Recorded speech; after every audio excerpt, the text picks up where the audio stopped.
Good morning, good afternoon, good evening, wherever you are watching in the world. Sean Driver, this is the Red Horde, and it's a Saturday. It's football. It's Gillingham, Wrexham, and I think everything's largely working. These are taking a long time to load, but that's what it is. We're here for the Gillingham one. Let me know what your thoughts are on the comments section and whether you like it. Things can change, whatever. I've designed it and tried to make it prettier based on everybody's comments and cleaned up a bunch of the W&G. You'll notice your scoreboard, you've been separated out, wherever it is, up there. You've been separated out so that it's easy to read. If you haven't been here before, we follow along. We watch the party. We watch the game. We have a discussion in body, in chat. I tell you about my thoughts during the game. And we just sort of share a little bit of community and a little bit of love on a Saturday, an important one in Gillingham, especially considering everybody else in the table that's around us is playing what can be qualified as weaker competition because they're lower in the table. We've got Gillingham, not a weak club, on form, wins over Notts County, a draw versus Stockport. They're doing their thing, not going to be an easy one, especially away, given our away form. And then Parkey decided to put the lineup in the blender and change everything up. And I don't know what your guys' thoughts are, but I'm a little bit concerned. A little bit, I don't like it. But I know that Matt does, and Matt's already tweeted and commented about it. And I know that Joe, who's a regular on X, has said he likes it. I'll tell you what I don't like. You can tell me whether you agree. Good morning, Denise. How are you? Deandra, W&G's here. Kim, as always. Brendan, massive fan. And by the way, down to 30 members, which is amazing. So down in the corner, Yvonne Okafor, all those people going through with all that sort of stuff. Super appreciative of the people who purchased them, whether it was a gift, whether otherwise. Thank you. But let's talk about the lineup here. In the backs, so Boyle's out. Hayden, I don't know if he's got a knock, nowhere to be seen, run out of favor, or whatever the circumstances are. Max, I'm okay with. EOC has been playing fine. He deserves to have a start. Tunnicliffe has not shown me anything this season, anything since the streams have gone live. I know that everybody who's local says he's got the goods. I don't know whether that's, I've never seen it. And so for me, I'm a little bit hesitant and wary that he goes out there. My perfect lineup would have had Tozer in the middle because that's where he's comfortable playing. Not to say O'Connell doesn't deserve to be there because he's shown me I was wrong about him. O'Connell deserves to be on that other side. Andrew's here. Happy beer o'clock to you, sir. And Jake with the early thoughts. Oh, and I'm in the wrong thing. Let me fix up my universe here. There we go. Brendan's good with the lineup. So there's that as a take. I'll tell you what else I'm not a fan of. Barnett over Bolton, I mean, that's right now to me is a coin flip, so I can't really be too concerned about that. McLean in the midfield, I'm okay with that to maintain Mendy and McLean on the pitch at the same time. Cannon and Lee, it can't get better than that with what we've got available to us. Up front, and there was an interesting tweet, and I probably should have taken the stats, and maybe I will ask if I can do that and put it into graphics, but somebody on X, Joe, I want to believe, with a whole bunch of numbers behind, not the Joe I was referencing earlier, piece together all of these wins, losses, scores, and average win total for Wrexham games for the entire season based on the striking pair that was put out there.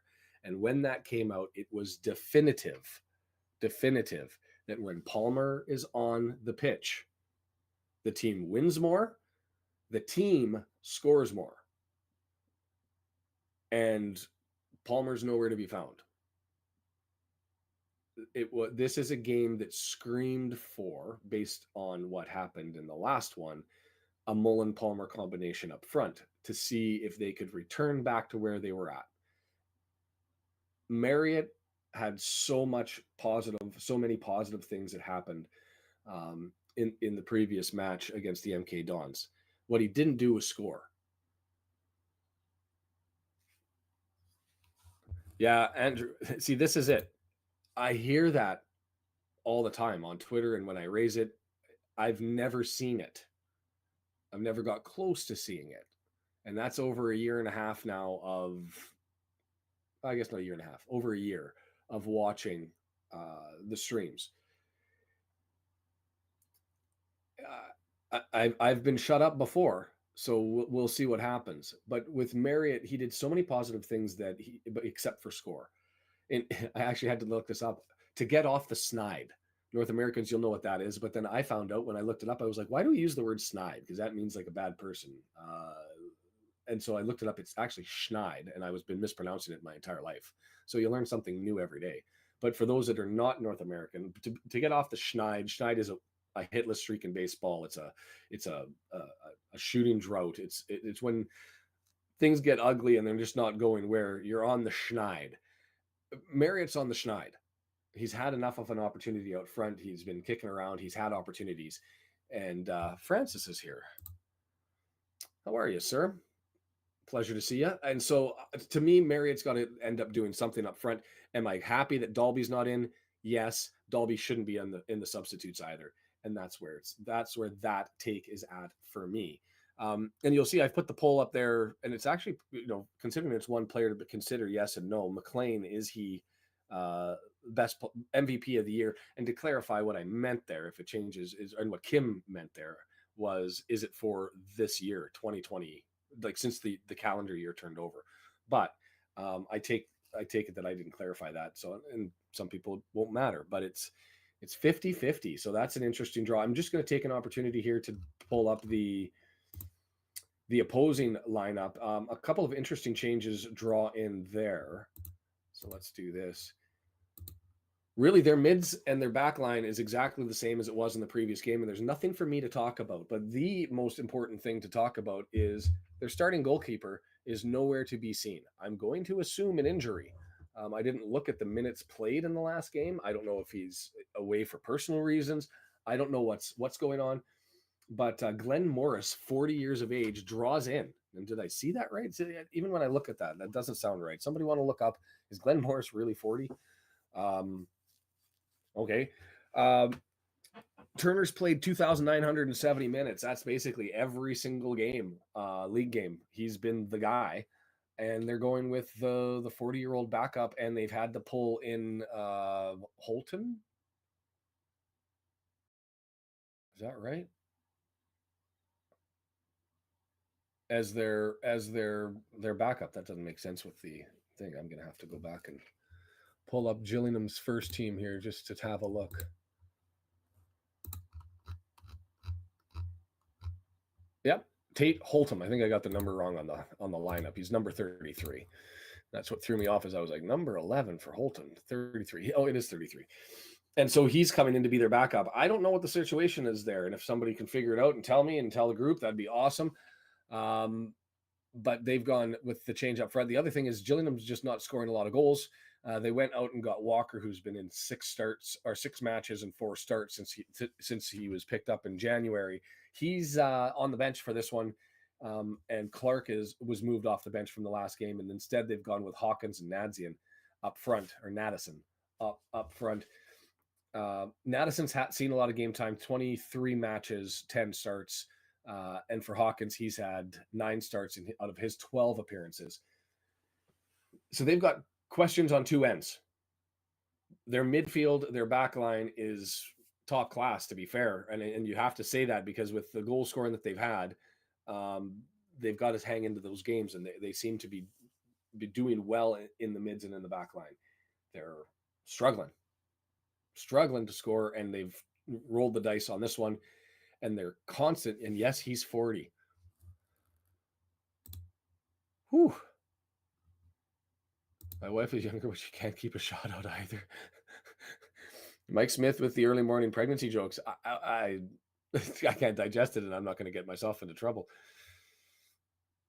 And that's the question, Mumblings, and that's the exact point that I was having. And what the stats point out is we score more per game, and we win our best winning percentage when it's the Palmer-Mullen combination. Now, I get from a strategic point of view, if you're going to say I've got Palmer and Mullen and there are constants and they're going to do their thing. So I want to really see what we've got if Fletcher and Marriott go out and do their stuff and this is the game to do it.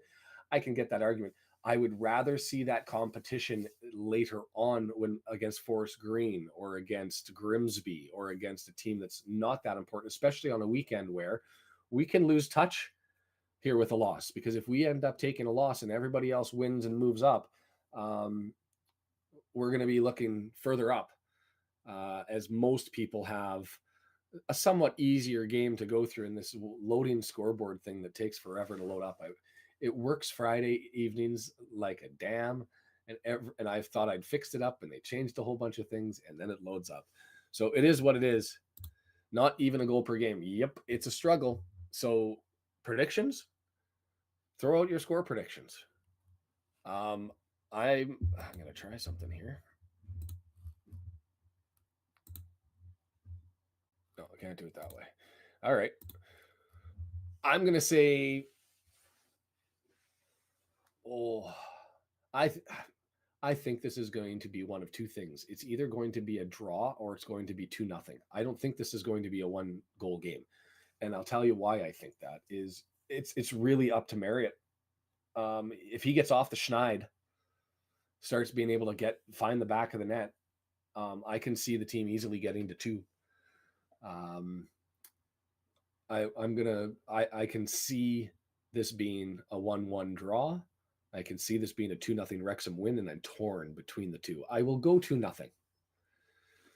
There's the scores. Denise says 3-2 for Wrexham, a high scoring, which would be against the run of play away. And I mean, we don't score a lot at home, and they don't score a lot, period. But 3-2, thinking they're going to find the back of the net. 2-1 Wrexham sitting here. I've retired from predictions. I'm always wrong. You know, Brendan, on that point, this is an opportunity for somebody to really grab an opportunity by the scruff of the neck, right? Like, we have been we haven't been playing bad. We haven't been playing great, mired in mediocrity for an extended period. And there is, it's out there for the taking. If somebody wants to send a message and assert themselves and say, I want to be a starter, I want every time we go that I'm the first name out of your mouth, I want to control the game, I want to do all, like, just grab the opportunity by the scruff of the neck and drive the thing home. And it's out there for somebody to take that. W&G says 1-0. Ooh, Steven says we're going to get thumped. We lack passion on offense and lack talent on defense. We do have some pace, though. No? Not confident is Steven. All right. 3-1 for Santiago of Gillingham. Yeah, see, I don't think I'm just going to change. I got to turn on the heat a little bit in here.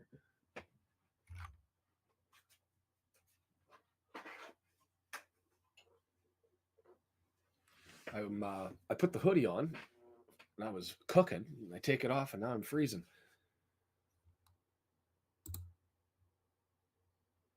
Yes, but we're in Priestfield, home of the Gills. So I just for this one, I don't have it. Jake says 1-0.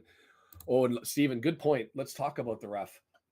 If you guys haven't seen, this guy averages a red card every second game, and he didn't give one away the last game. So we're due for a red card in this one. Somebody is, and he has one of the highest yellow cards per game total in the league for the referees. So everybody's going to get a card here. In fact, you all should just get a card to start. Like, let's just get into it. So I'm curious to see if Brendan's flop meter down on the bottom gets beat up.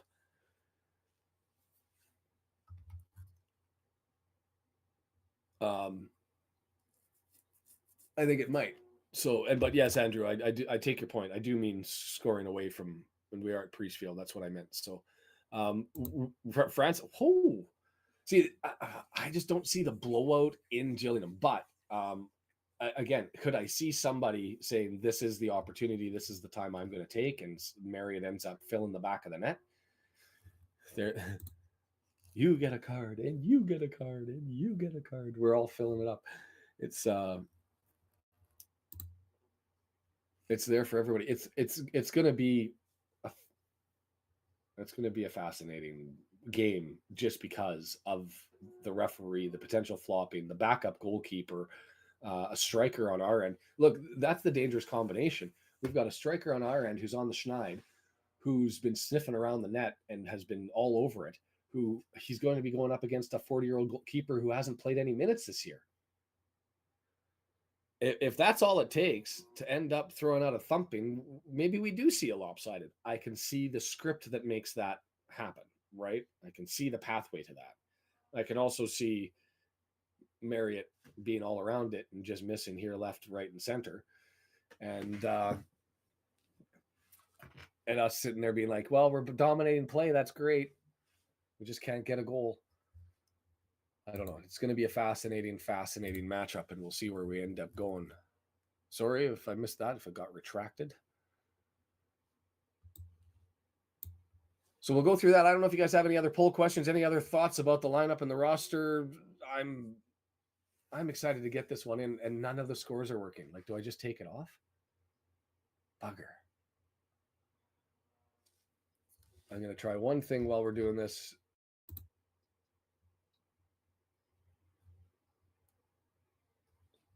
It's like every time it rolls through.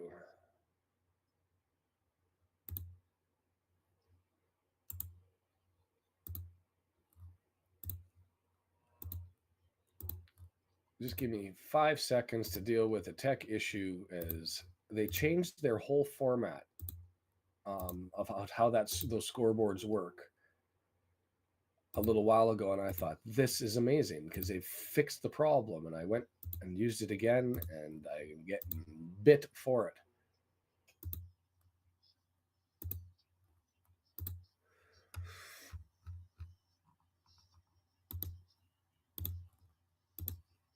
So just give me 2 seconds here. Sorry, guys. Because there's no point in having a scoreboard if we can't get the scores. Although I do appreciate all the work that W&G does to get us those things.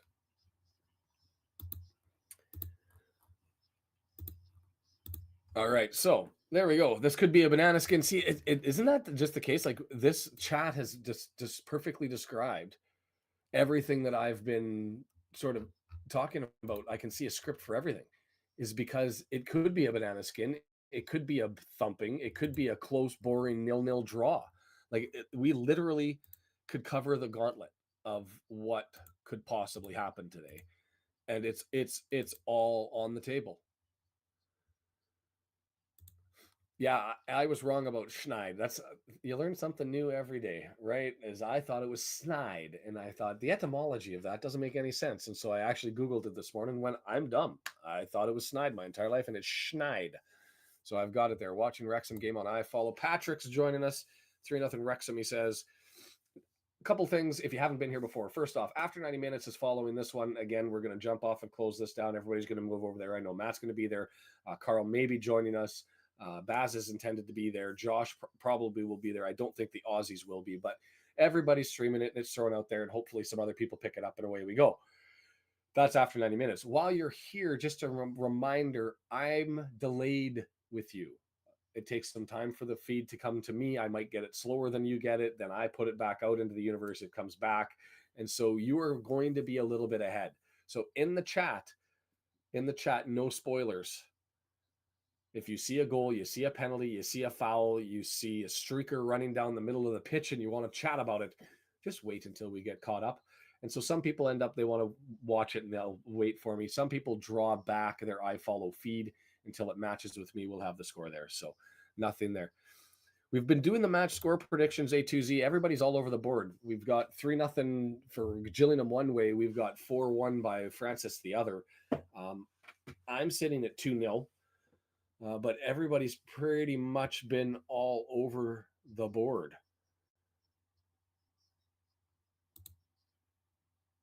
I'm on OBS. I've changed the chat thing on the side, but I don't use StreamYard. I use OBS. And so you'll have to, the top part is messy. The top part's broken today, and I don't know. I may end up just taking it off. W&G, are you okay with just doing the in-chat updates? Because it doesn't look like that's going to turn over. So I might just have to go like this and shut those off, which sucks. And I'm going to have to figure out what to do about it because they've all disappeared. And hopefully that clears everything up. The thing about OBS that I'm not a fan of is they don't have a formatting where you can really easily set up the stream, like set up everything the way you want it and format it. Like it'll be just off as far as squares by like a centimeter or two. So it is a bit of the problem. What's the conversion rate this season? Ian, how are you? Up the town indeed. Very bold. You think 2-1? I'm. This is such a tough one to predict. It really is. Um, and so when we're sitting here after this one, 13 games left. We're going to make up our game in hand on Tuesday against FGR. 7 of 6 at home through the remainder of the schedule, so that's advantageous. And a March where, if we're really going to make a run to the top of the table, we've got to get through the month of March and put a lot of points in the bag, because it's going to get harder at the end of the year. Not only with pressure, but also with quality of opponent. So, that's not to say there aren't some tough games in that spell in March. Mansfield probably being top of the list at home. It'll be a challenge, and it's going to be a thing, and so we'll figure it out. But yeah,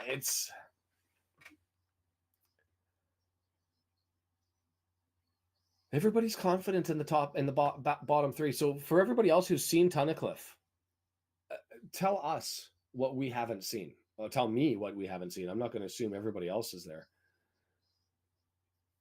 Yeah, I didn't understand the conversion. What's the conversion rate this season? Are we talking like shots and goals, and what our per 90 is? Because the easiest website to give you those numbers is Football Ref, FBREF, and I can go there and bring that up and do. Hold on, let's just do it.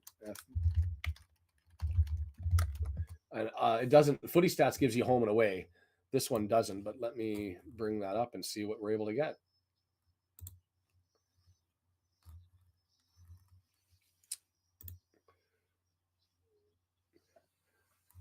That's the $1 million question. There's 2 decisions in the lineup that I really, really, really don't understand. And that is Dalby being anywhere near the lineup in the roster right now, starting or otherwise, and Palmer not. I don't get it.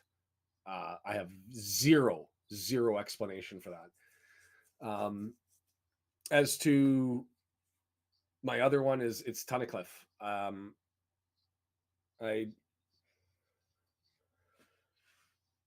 I haven't seen anything from him, and I guess we'll find out whether he's got something more than I anticipated that would be out there. But Wrexham is playing for the win, no question. I think we have to. So there you go. So that's our shots, our goals per shots on target, I believe, is what you're asking for. And hey, Sharon from beautiful Florida, I'm envious. We've Vancouver in the rain. That's where we live, and I choose to live. And I guess it's better than the winter and the snow, but still a pain in the rump. Yeah, okay. So let's take that on. Let's be honest. If I take that point, wouldn't Tozer in the middle and EOC on the left be a better option? Because I still think the EOC is better. I guess the only thing that happens if you put Tozer in the middle is EOC has looked very good at ball at feet, moving it up from the back and maintaining possession offensively. So I don't know. We'll see what's there.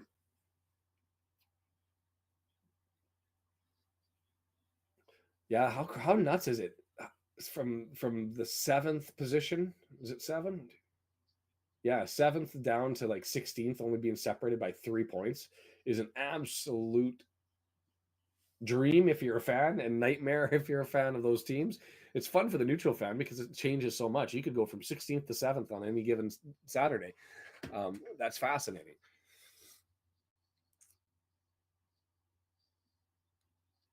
Sharon's joined us. Wrexham to win by any means.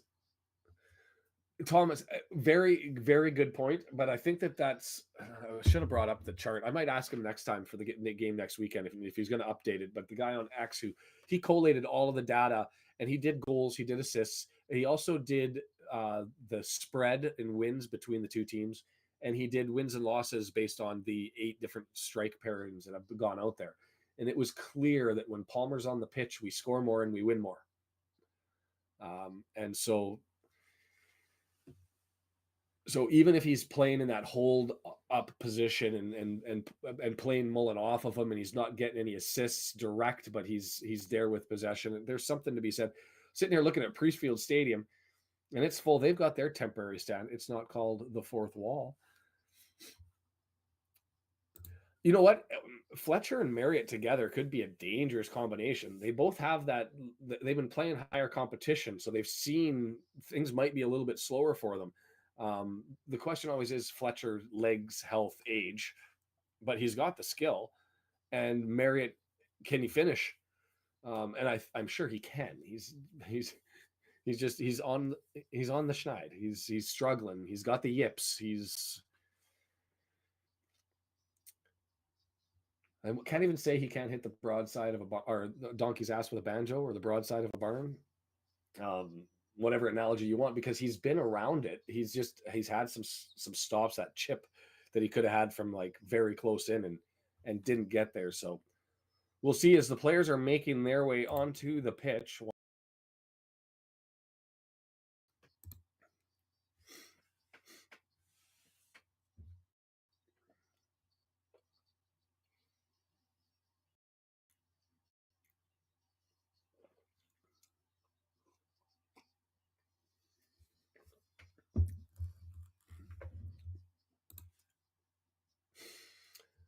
That probably describes the season up front for them, doesn't it? Mullins only sporadically when he's been on. He's been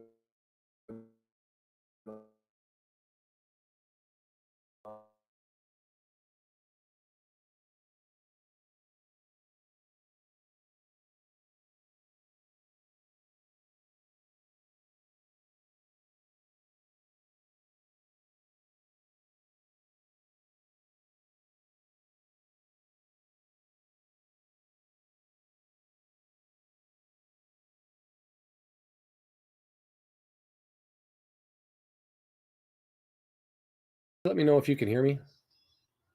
Oh, and I'm back all of a sudden. I don't know how that happened. My games weren't moving, and I don't know what happened that entire time. So, anyways, got the little guy who joined in. He's doing his thing. The teams are on. We're wearing the blacks again, so statistics say that's more likely to get a win. If you believe in superstition and that jerseys influence people, and man, Fletcher's just a big dude.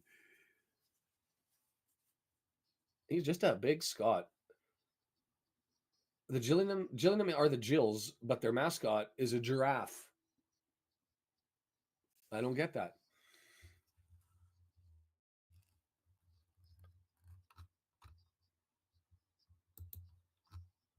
I don't even know what that means, Ghoulish.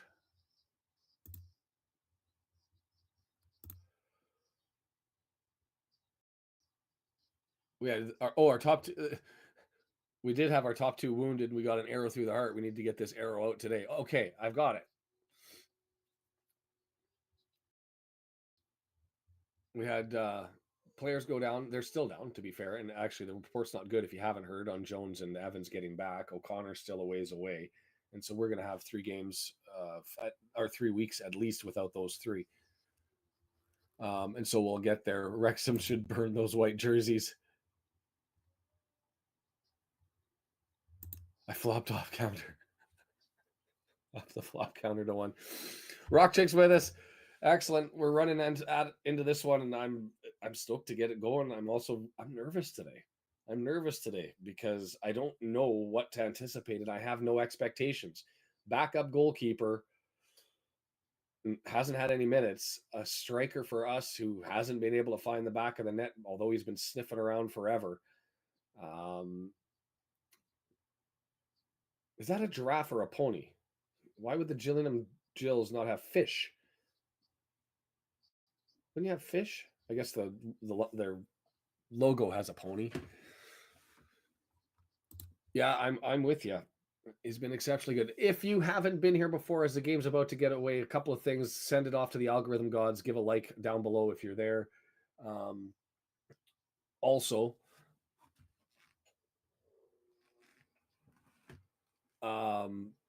no spoilers.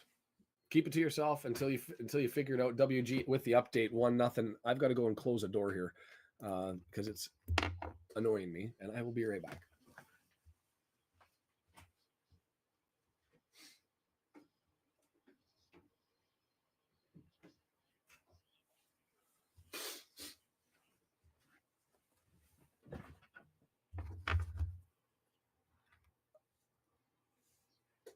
All right, we're under ball.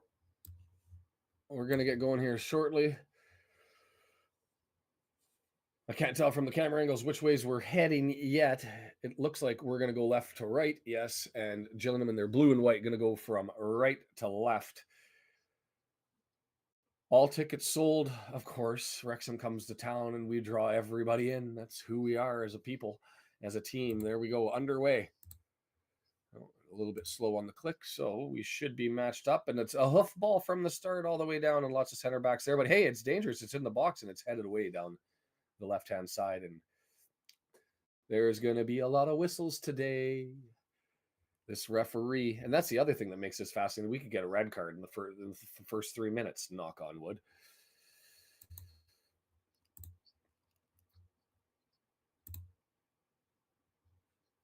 Fair, Andrew.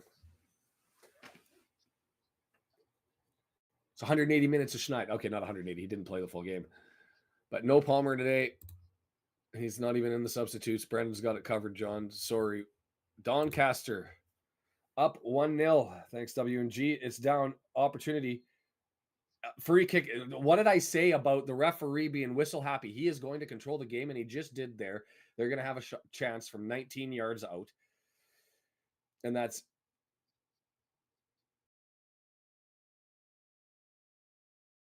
Yeah, maybe there was a foul earlier on, to be fair, on the initial challenge that bounced past him, but not on the second challenge. That was just a flop and a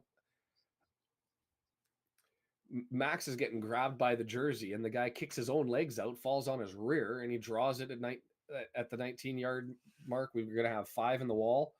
EOC lining it up for Ogonkwo.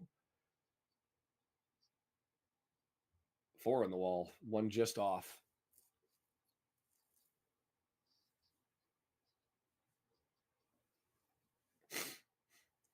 Five people having a chat. Everybody from the Jills wants to take it. They've lined up right footer, left footer. Somebody make a decision. Okay, this is just getting stupid. Here comes right footer off the wall and headed away. Unfortunately, not a deflection into the net, but cleared out. Just Jill's throw. I hope that we have improved our flopping skills because it looks early on that we're going to need it. And there's no point staying on your feet if the referee's going to give it. And it's an unfortunate thing to say.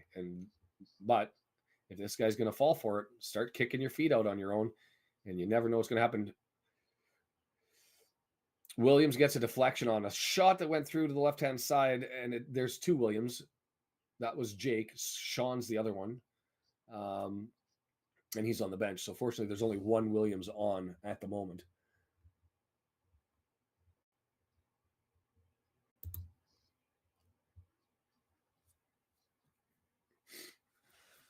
Tunnicliffe moved forward to cover the near post. Lee with hugging one of the bigger bodies right in front of Ogonkwo.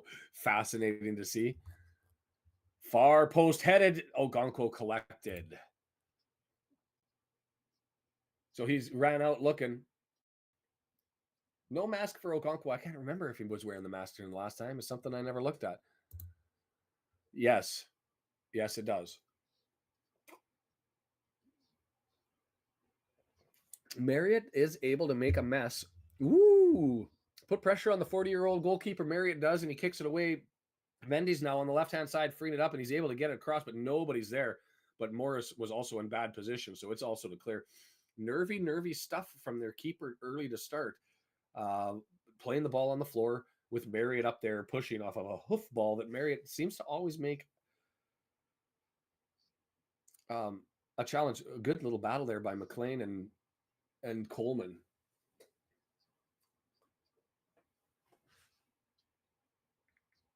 Bringing up the Fought Mob stats so we can follow that one along and update the stats. That was a comfortable save. And I say comfortable because positionally he was well there, so he was just able to scoop it.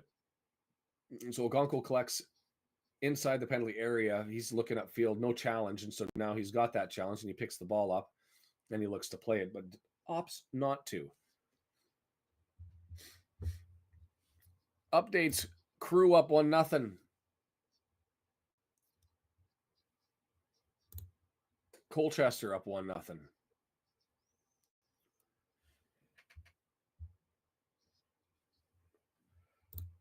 Des, how are you? Nice to be there. Grizz, good morning. People starting to crawl in out of bed. Wakey, eggs and bakey. I'll tell you what, compared to Tuesday afternoons when I'm awake and everything's going, this is always harder. The caffeine needs to get flowing. Something has to happen in the game as we're 4 minutes in. Johnny Williams flops and nothing given. And so he's having a conversation there.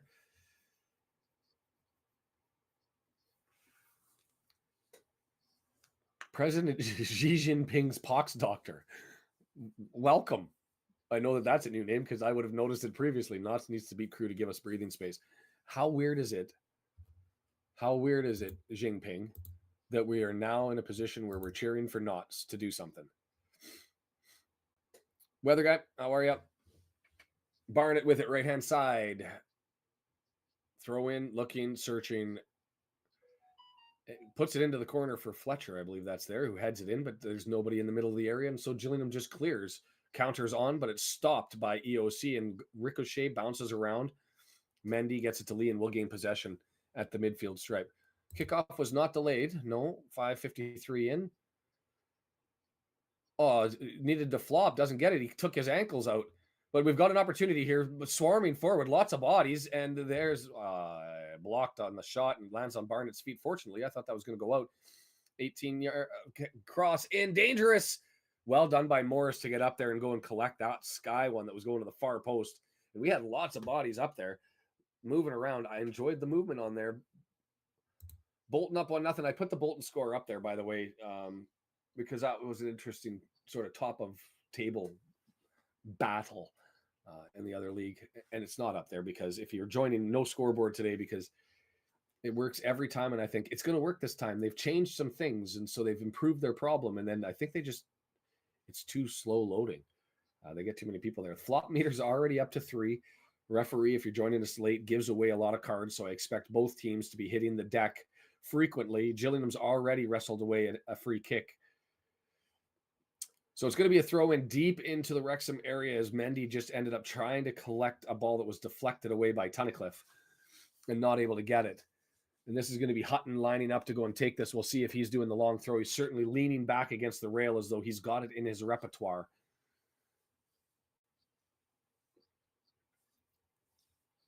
Hutton then leaning back, coming forward, long throw, and it is a good one. And it's headed down and it's cleared away. O'Connell was there to be able to get the header that was pushed towards goal, and away we go. Merritt, nice little feed. Well done by Merritt. Holds it up just enough, and we've got 2-on-1. Barnett over on the right-hand side. Give it to the left side. Give it to the left side. Draw him in. It's right there. Come on. Too close. The pass was poor. It led him too close. It led him too close to the net, and so by the time McLean was able to get there, he was right on the goal line. He had just a horrible angle. Barnett held on to that for too long. The pass needed to go right when it got just about 5 yards from the 18-yard box, and instead he passed it at the 18-yard box, and he put him in a position he couldn't get there. Bad pass.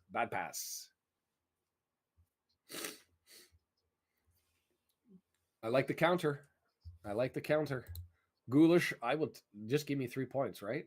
Just give me 3 points. By the way, I'm curious where, like the doll that's in your avatar. I'm just going to throw that out there. Ghoulish goblins. Lee with it. We'll talk about that in a bit because all of a sudden we're doing the push. Mendy looking for the cross in, holds up, draws it back to Lee. Cannon with it, over with Lee. Lee, return pass, goes off a Gillingham player, and there's the push, and Lee goes down, and we're going to get a free kick out of it. If you feel a push in the back, if you get a tug of the jersey, if you get a knock, hit the deck, because you're going to draw it. There's another one. Oh, nothing there. Interesting. Merritt went to ground, no call, but that one, push in the back, push in the front, and I guess he's just saying enough. Legitimate contact there in the tackle that he went down too soon. MK Dons 1-0. Trouble into the penalty area, knocked away, and who? Fortunate for us, it was a bad touch there. It was headed down by Hawkins and had a player coming forward who tried to return it to Hawkins, and Tunney was there able to clear it. And here comes just back and forth. Marriott ends up getting pushed in the back and knocked down, and no call. I think he went down a little easy, to be fair, but he's been giving those easy ones.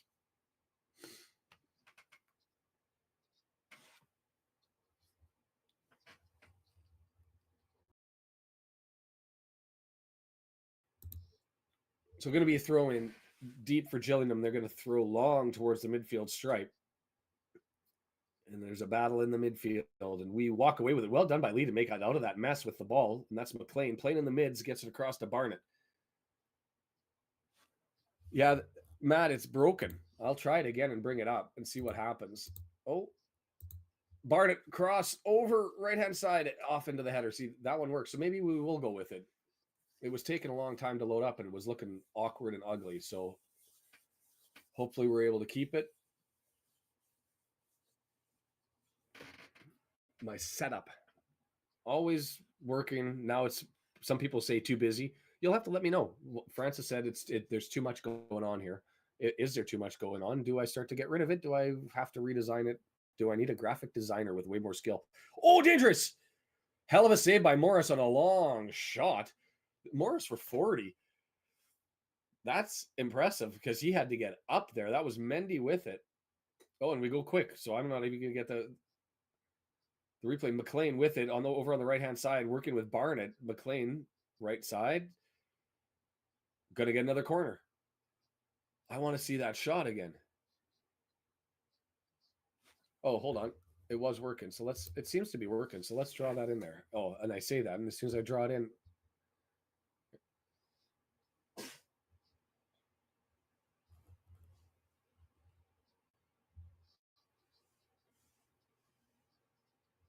Yeah.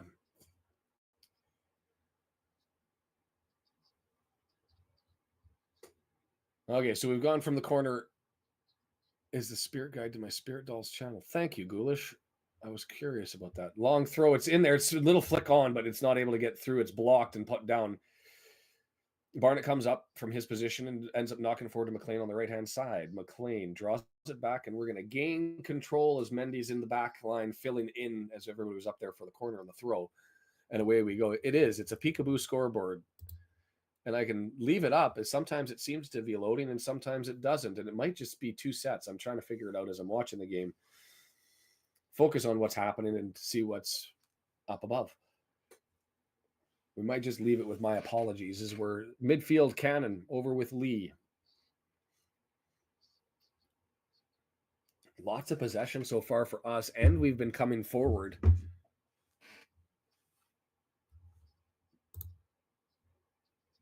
Blackpool and Bolton sitting at 1-1. Possession 53-47, 3 shots to 2 already. Sniffing around. We are sniffing around.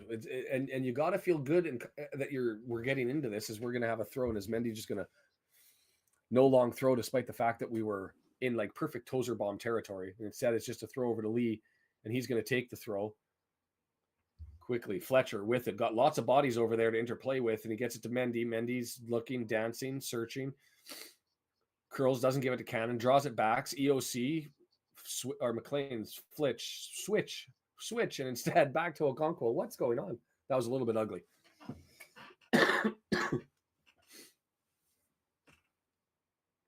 It wasn't a mistouch. I thought McLean mistouched that, but instead maybe it was an intentional redirect to Barnett on the right-hand side. And instead we draw it back to the center back. The possession stats, who are we? 56%. We have so much space. Like, that one's tight, but we're getting close to the 18-yard box. Fletcher with control. He's got McLean up there. Too far forward, but McLean, all he could do was save the ball, save possession, and he did. But then Barnett gets tackled, gets it forward, and Williams, if I recall correctly from the Gillingham one, I didn't look it up, that Williams is Welsh. Do I have that right? Because I remember him from the last game. Over to the right side, Hutton now for Gillingham with a cross into the box. Nobody there. The joy of having pressure up front is to get back. They just didn't have anybody chasing it down, and so we're going to do a hoof down, and that's deflected out. Should be our throw, and it is. That save. Right in the middle of the area. The up sweep by Morgan off of Mendy searching for the corner to get there. Well done. That was a right foot from the left-hand side. Mendy serves it up.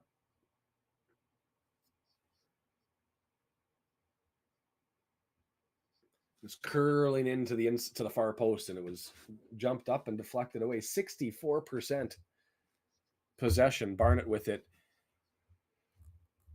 looking to throw in. Fletcher flicks it on for Marriott. Marriott's there, buzzing around, but not able to get it. It's flicked in the air. McLean tries to get possession, can't get it. Cannon does get possession. Flop for Williams, but he doesn't get a call, and we put the switch over to the left-hand side. Lee buzzing, running forward. Lee dancing over to Marriott, flicked over, and Gillingham clears, but it's able to get collected by Cannon. Gets it over to Mendy on the left side. Not cross. There's the corner, and it's flicked up over the bar. Hit a defender. That's okay. We're buzzing all over the place. Al Jennings. The Wrexham fans that you can hear, not as loud as the MK Dons game, but you never know whether that's possession, right? Al, been following Wrexham since everything, signs in to join up and watch these, looking to get that promotion. Welcome to the watch along, the Welch party. For everybody that is new, as we get close to Lee's going to take this from the right-hand side, so we'll get an outswinger from the right-hand corner. Enjoy yourself. Have a wonderful chat. Just remember, no spoilers if you can avoid them. Sutton draws even 1-1 as here comes the cross. What happened in the middle there? I don't know what happened in there, but Cluworth gets tackled into the keeper, and Max is saying that's a penalty, but I don't know if Max was. I didn't see it. It happened away from the angle, but the kick from Lee was garbage. And so when you're talking set pieces, and why is McLean not taking all of them when Young's not on? That's a wonderful question to ask. And it's the one that I ask. It's the one that Matt asks. Matt Davis from the Racecourse Ramble, eavesdropping in the background.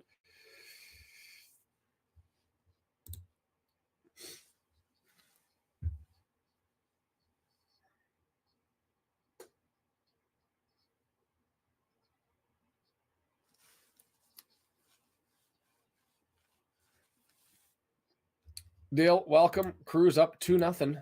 Mansfield unfortunately takes the lead, and that's what I was saying is this game has points likely for everybody else around us, which makes a win all the more important for us as we're sitting 4-4 on shots. Whoa, 4. Get it right. 4-4 on shots, 64% possession. The expected goals equal, and it's headed forward, headed, and bumped over the net by Gillingham. That second header, probably from Nadasan, should have been a little bit better. And just got pumped up on top of the net.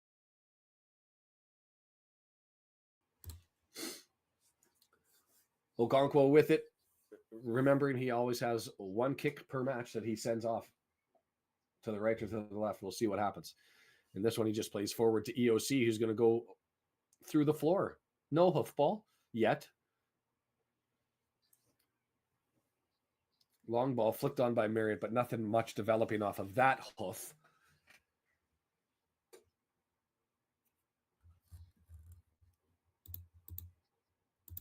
Marriott is just a buzzsaw. And a buzzsaw with a purpose. He somehow manages to either, if he doesn't end up getting a foot to the ball, forcing a bad pass almost every time he's up there doing his press. And so it's him and Cannon pressing the defenders right now, as here he is on the left-hand side. They're right. And where it forces a bad pass and we get possession. So this is all Marriott's hard work so far. Cleworth goes into the spot.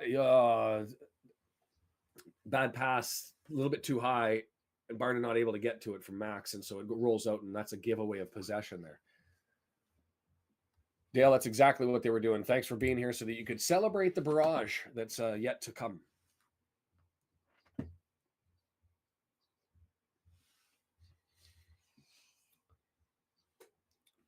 Gillingham with it, moving up to the midfield stripe. Marriott runs out over to the right side, trying to do a bit of a trap up against the touch line, the sideline, but not able to do it. Center backs just kicking about, to be fair, also with Williams back there. And the long switch hoof ball for Gillingham, and it's cleared out by Barnett, and they'll have a throw-in on the left-hand side. Yeah, it's an important one for them, and that's what's happening. Knots is falling apart. Gillingham, right-hand side, flicked off, flicked on, brought back, and Gillingham maintains possession.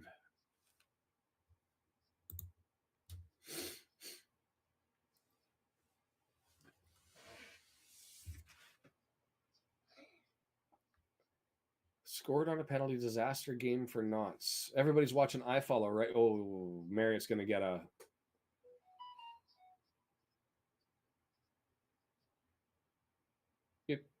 You're not showing a card for that, are you? I mean, Marriott had people coming back, but him being a buzzsaw, he runs back and he puts his left arm. Went down easy. Did go down easy. But I think it's finish. Somebody can tell me different. But I think it's fishing. Fishing. I think it's finish. We've had lots of opportunity. Barnett's out there 10 yards out. This is 25 yards out for a kick with a right footer. Just one person in the wall being Barney, and they're going to serve it into the box. It's a flat one, easily headed by Cleworth. Oh, you've got to call that. That's interference. That's the exact same play that happened, just we didn't hit the ground. Just reached up and grabbed our, and I don't know who it was. I think it was Marriott. Reached up and grabbed him by the shoulders and pulled him back. The ball wasn't necessarily specifically right there, but that was all about pressure moving forward. Yeah, Knots are falling apart again. It's one of those things I don't want them to fall apart, though. I want them to be able to take out Crew and help us out. A Knots win being better for us. What a weird position to be in. Seems to be the Stockport game. Mansfield scores just aren't loading. Team lineup. Oh, is it not rotating through? Sorry, I've got the line up rotator not flipping through. There you go. Going to be a corner now. Gillingham from the left-hand side. And I believe this is Hutton again serving this up. Long, far post, and misses everybody and rolls out. I don't know if we got a touch to that. Oh, yeah. So we must have got ahead on that one, and they're going to have a throw-in from the opposite side, from the right-hand side.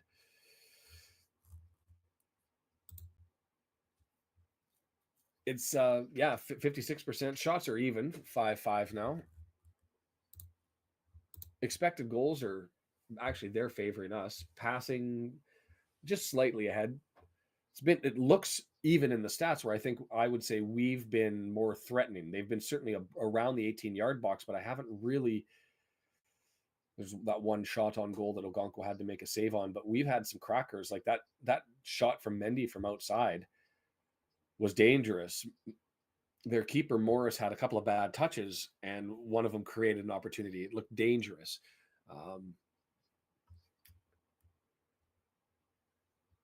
Yes, Dale, it is that. So Ogonko has it, setting the ball up, and we're going to move forward here momentarily.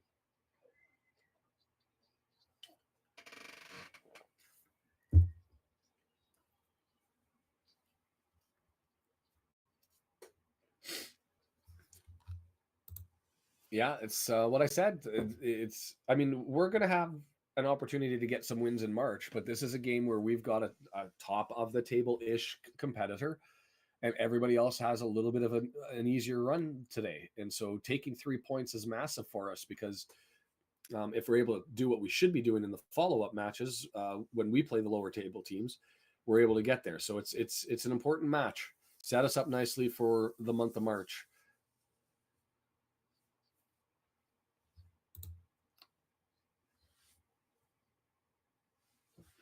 Barnett, right-hand side, a little extended measure of possession, just working the ball up slowly through the floor instead of through the air. Drawn back for EOC. He's looking to get it, moving it forward on the floor. McLean, if they start playing hoofball on this one, given the fact that we've had so much success with possession and finding options, nice little pass through. Fletcher into a battle with Williams. He's able to free it off. We've got bodies. McLean gets it. Is it too tight? Too tight. Too tight. That pass forward by McLean, he needed to get it past the defender a little bit more, because by the time it laid up, the defender was able to close the difference on the distance on Barnett, who was coming over from the right-hand side. And so it's...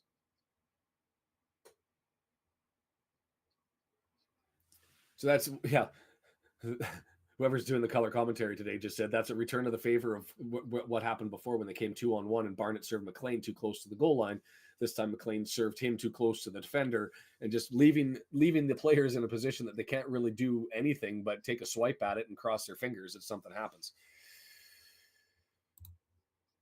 Ain't that delicious? Can we just... I don't even want to think about it. I don't even want to think about it. But yeah, WMG with... And, you know, AOC has been solid, and I like... This is what I want to see. I would like to see a goal to reward this sort of stuff, is us building through the midfield as we do it again. EOC brings it back. Mendy comes back in support. Nothing there, so he draws it back, and we end up pushing forward. The passing, we are on it. Mendy on a touch from Lee all the way down the left, just blasting, and he's going to turn, draw back. Well done, holding it up and bringing it over. I believe that's Cannon. Back to EOC, who's at the midfield stripe. A tough first touch, but he goes and recollects it and gets it over to the left-hand side again. Mendy, we got lots of bodies up here. Cross, faked, danced on, looking again, still looking. Cross brings it over to his right foot. Is he going to end up getting the cross in, or is he going to draw it back? Lee gets it now. Over to Cannon. Cannon, back to Mendy. Mendy has it. Cross coming, and there it is. It's in the area, and it just misses everybody. And Gillingham's going to pound the ball down the middle of the pitch.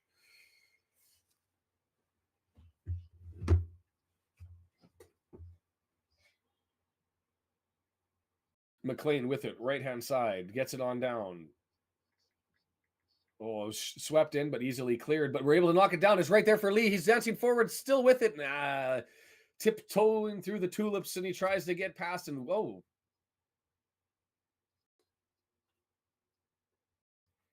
I actually thought that was a stumble, but we're going to get a free kick out of it in a very dangerous area. So this is the tit for tat that's going to happen with the official, and the referee gave them a one that I would say was bad in the first 3 minutes. And here I'm just going to look for the contact.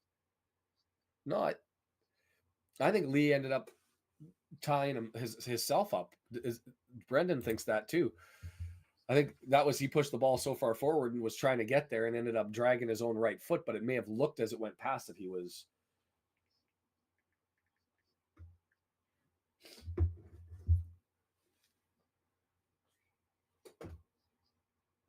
McLean, 21, 22 yards out. Is it more than that? Left footer, here it is, delivered straight into the bottom of the wall, and it falls back over to Barnett. Still got people up there, so served up over to the left. Morris coming out, punched away, and that's going to go for a corner, and Lee is running to take it. I don't want Lee taking these. Matt, are we going to talk about this again?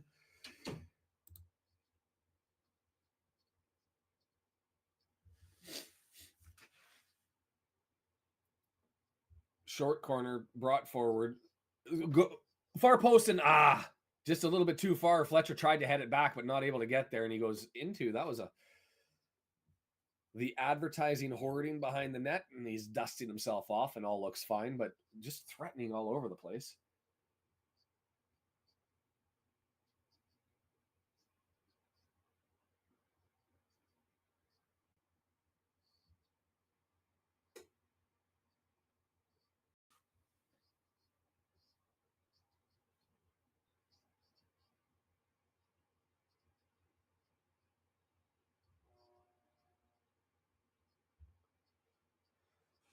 Tunnicliffe, solid header, gets it down. Midfield stripe, Barnett with it. And just more possession, more control. And as I say that, we give it away, and Gillingham has it down the right side. And when they end up getting it, they're playing like we normally do with the hoof ball.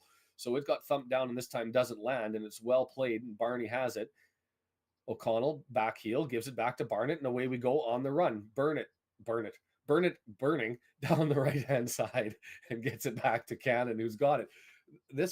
There's so much going on. The ball's moving all over the place, and Lee ends up giving it away. But just like back heel touch, Barnett going screaming down, and here comes Gillingham going the other way on the race. We've got three people forward. Man, Tunnicliffe, I want to watch that on the replay. He's slow.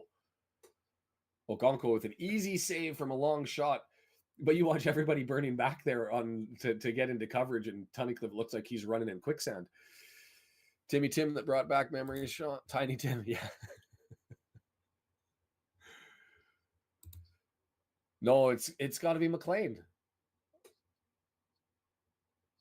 I mean, if Young's not on for the set pieces, then it's got to be McLean. Lee just, for whatever reason, he's got so much skill and he just can't do set pieces. And I don't know why the decision 3 games ago now that we're going to go with Lee full time.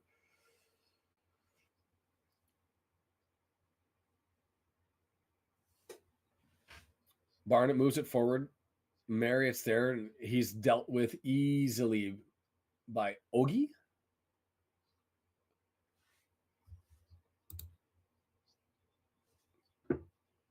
And there, so it's going to be a throw in for Gillingham just inside the midfield stripe. The question was asked as to the last game, and I actually didn't recall, so I had to go look up who the goal scorers were. I knew that it was a 2-0 win back at home, Gillingham and Wrexham, and both goal scorers not in the lineup today, Palmer and Tozer. A sign of our depth, a sign of our improvement, a sign of a problem. I guess it depends on how you paint the picture. Gillingham throws it in, control into the center backs.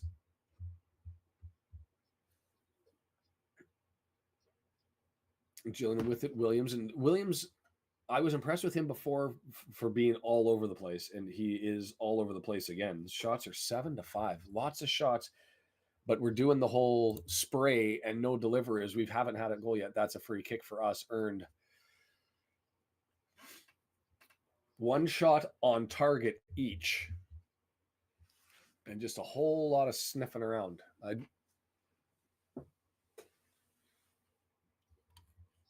Kim's got the numbers there for us.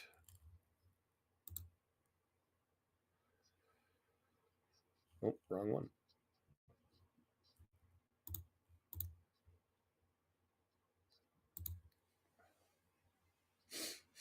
Goal kick taken short, and Gillingham's going to have it moving forward. Morris has looked solid considering he's 40 and he hasn't played.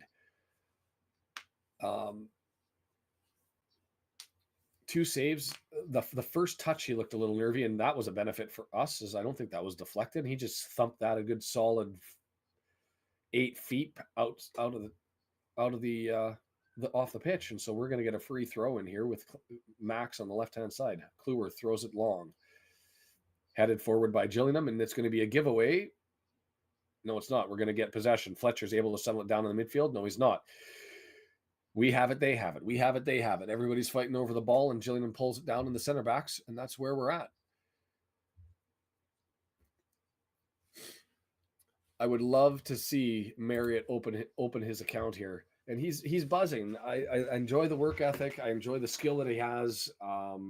He's able to see the game. You can tell that a step ahead with his passing, but he just hasn't really had a chance. Gillingham in the center backs just moving the ball slowly forward. Just open the account, right, Kim? Just get her going. Finally towards the midfield stripe, and it's the hoof ball. Diagonal all the way over to the right-hand side, and actually well done. Right-hand corner. Mendy with him, dancing. Hutton looking to turn him, can't do it. Into the 18-yard area, looking to shot, and good save by Okonkwo, jumping up straight over. Might have been at the bar, not sure, but he gets his palms at it and throws it over top. And it's going to go for a corner. That was the most threatening attack that Gillingham has put together. As that was still from a distance out there. Coleman with the right boot put it through. Would that have gone in? Would it have hit the bar? I think it would have gone over, but the safe move is always to get your hands on the ball and deflect it. So we'll get the corner here.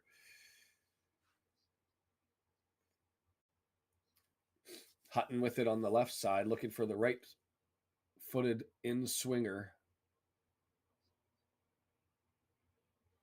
And when I say right, I mean Okonkwo's right. Short, flat. And it's going to go for another corner. I wasn't sure who touched it. Well, everybody was appealing for it. And that was Masterson that was up there for Gillingham. And I believe Cannon, who was taking him on. No, Tunnicliffe Saw that from a mile away. He saw Tunnicliffe came racing over from the far side of the pitch to be able to play that one down. So he saw something. That one going far, had it away, and they're going to get another corner from the other side. We're going corner to corner here.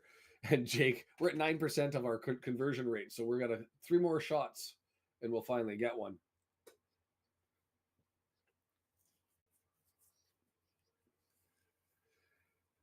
Corner to corner to corner.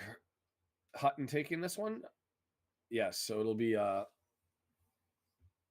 right-footed outswinger this time from the right side.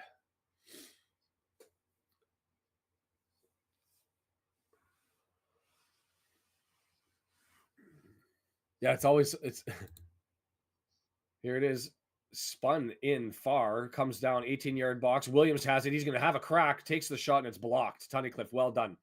Tunney able to get there, and it's loose. Marriott forces the center back. McLean, is he all alone? There's one center back. Barnett, he gives it to him. Barnett's got it, but there's lots back now for Gillingham. Barnett, that's got to go for a corner. Did he just miss that? Barnett went for goal and lifted it. Gee, purrs, creepers. MK Don's 3 up.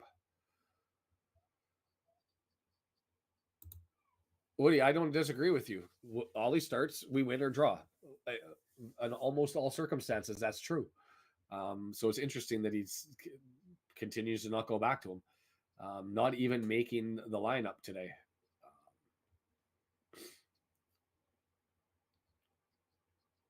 How Dalby is in the lineup over Palmer is shocking to me. I guess it's for building for the future and thinking that he's got Dalby going to be able to do something in League One. Is that really where we're at? Are we planning for what's going forward and making sure that we give him?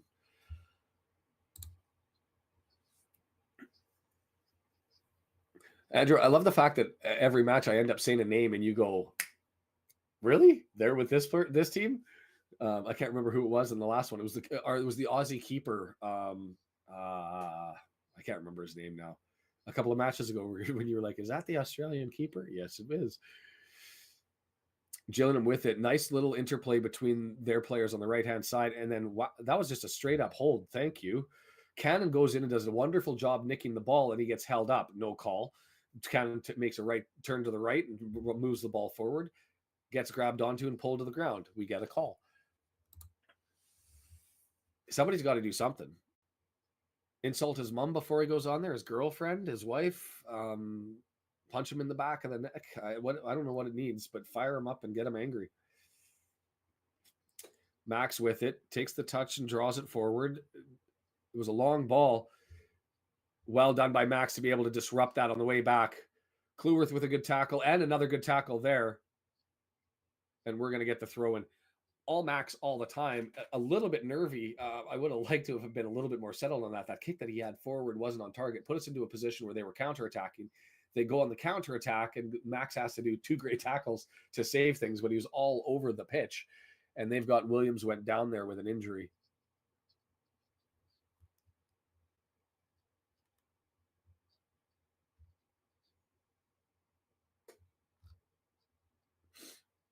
There it is, Dean Buzanis.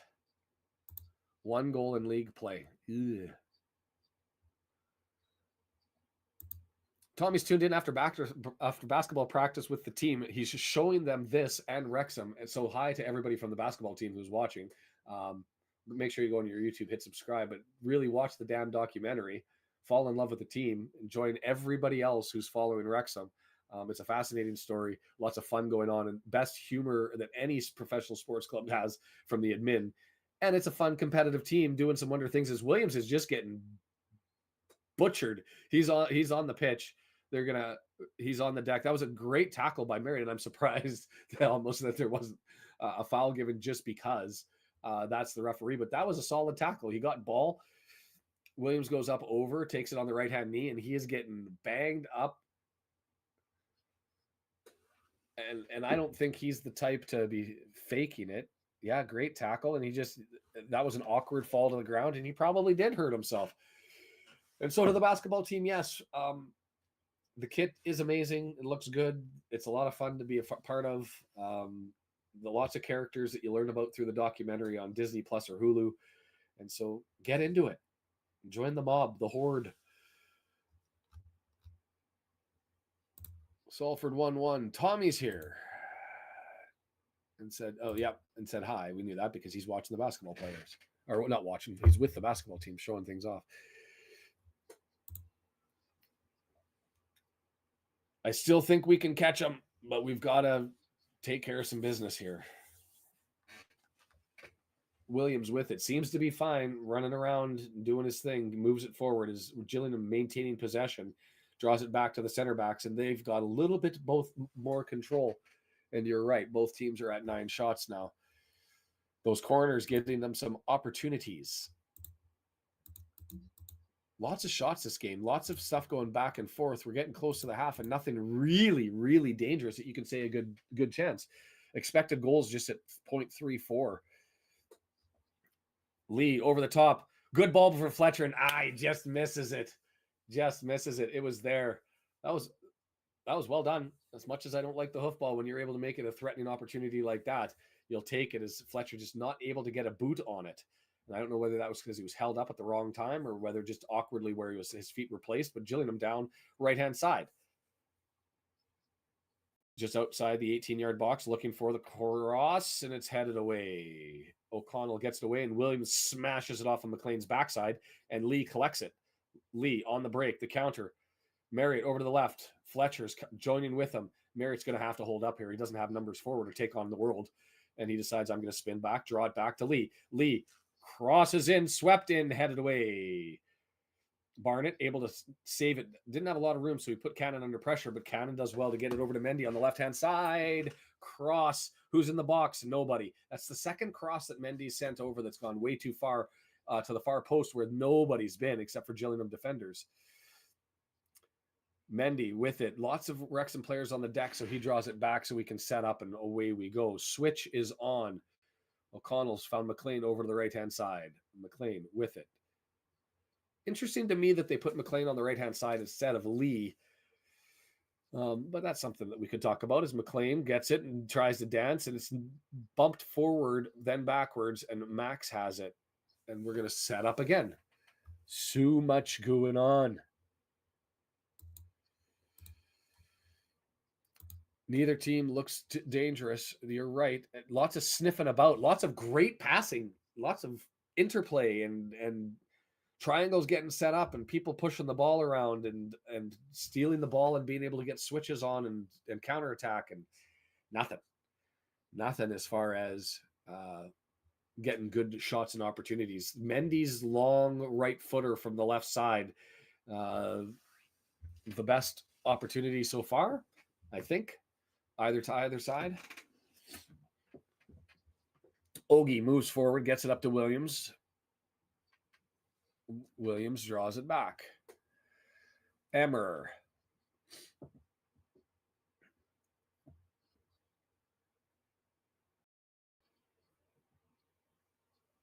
Mr. Griffith's asking the same question. We're terrific, but are we getting enough shots, and are they quality enough? Is exactly his words, and he's exactly right. Is it Ogie or Ogie has it? Their center back moving forward down the left-hand side, dancing, and he ends up kicking it out. We're going to get a throw. Well done on the challenge by Barnett to get up there and put him under pressure.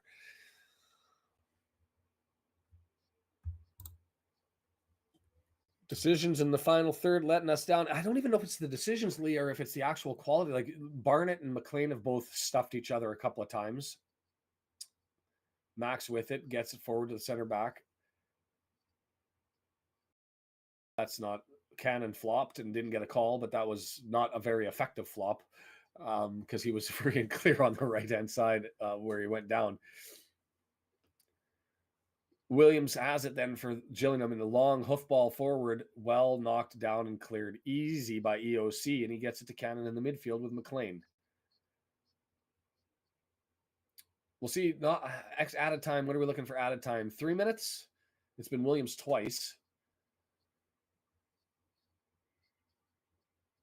Clearworth draws it back.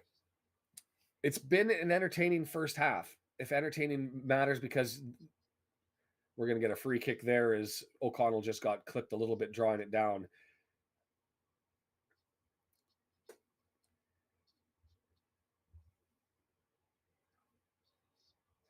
It is getting frustrating that we're the best team in the back 2/3 in League Two. We just can't get crap going in the final third. McLean with it over to Max, draws it to Barnett. Barnett flicks it in easy. Cannon with it. Is he going to give it to Barney? He does. Max comes up in support. Barney has it. Is he going to cross? There, it's on the deck, flicked up in the air. It's still there. Keeper goes up and he gets taken up by Fletcher. And that has to be a foul. Half time, right at the 45-minute mark. So even though Williams went down, no extras. Interesting. All right. Well, we'll stop the clock there. What do we do with this? Fletcher's got taken to the principal's office there and had a talking to from that challenge on the keeper, I suspect. But we certainly passed the ball well. We certainly moved the ball well. The switches were fortuitous. There were a couple of bad touches there there were a couple of passes that were a little bit too far forward. But it is what it is. We were swarming, just no opportunity. I'm going to take a quick little biological and be right back. And then I will join in so we can decompress, but feel free to throw your comments on the side while we're away.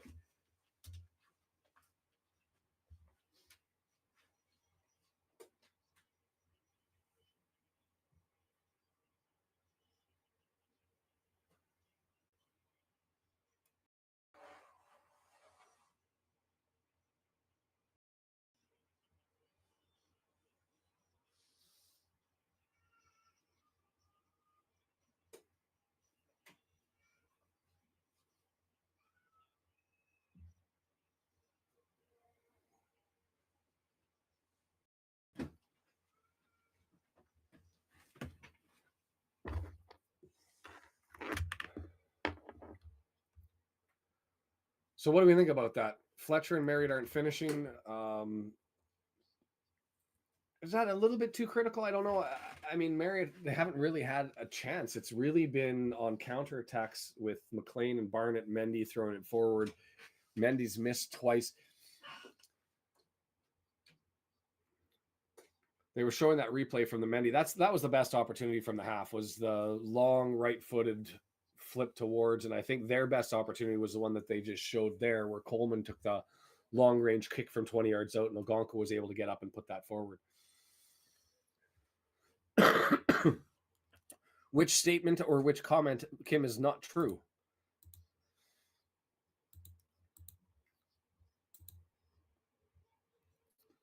So I'm going to take a look at the scoreboard in advance because it's going to make me nervous and a little bit concerned and all that sort of stuff. And that's always a fun sense to have. I really want to get the 3 points here. And I do think, even though the XG is about equal, I think that we've been more threatening. Yeah, the finish. I don't know if it's, but at the same time, Marriott's got to get a bloody goal. 53% possession, pass accuracy, passes. Like when you look at the statistics of this, interesting, they've got different stats than we do on FOTMob. They say no shots on target for us, 3 on for them.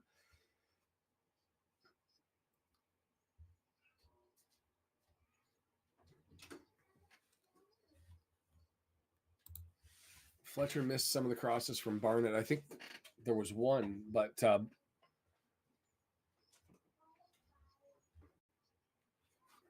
so the Dons are beating the tar out of Newport 3-0. Mansfield is tied with Salford.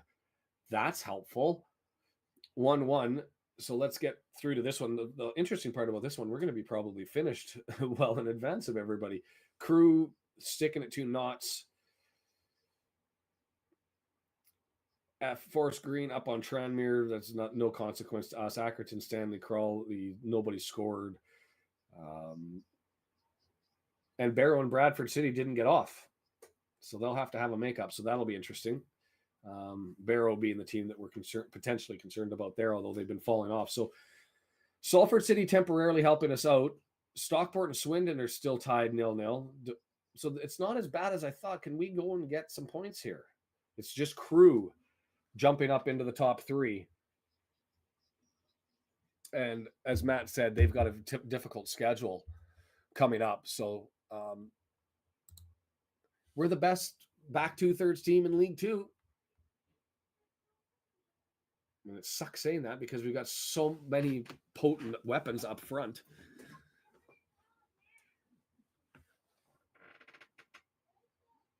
Oh, Mansfield is up 2-1. Did they just score one right before the end of the half? As soon as I just looked at it and said Salford City's helping us out, Mansfield ends up potting one. Is that how that all script played? That would suck.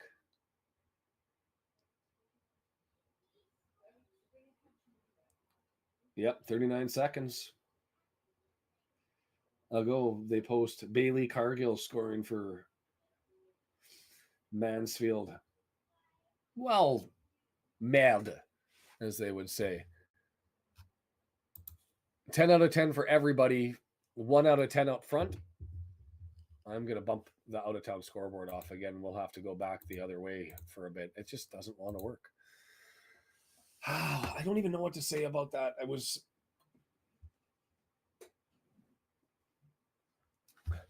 was wonderful to see how well we were able to move the ball through the floor. So much open space, so many opportunities to just control play and be threatening. And then when we weren't building up through the floor, we were quick in counterattack. And on the run, Barnett with McLean down the left probably gave him the ball a little bit too late and a little bit too far forward, and McLean couldn't do anything with it. McLean on another 2-on-1 coming the other way, gives it over to Barnett and puts it too close to the defender and not able to get there.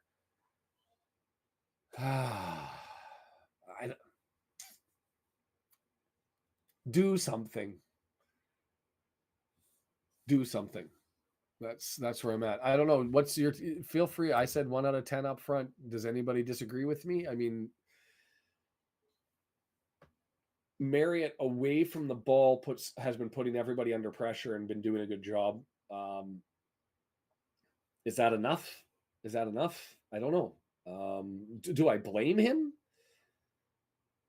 It's really not even the midfielders and forwards. It's so yeah, 1 out of 10.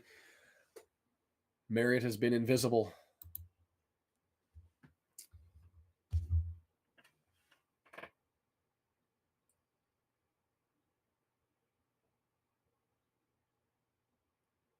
So I don't know what to take away from that.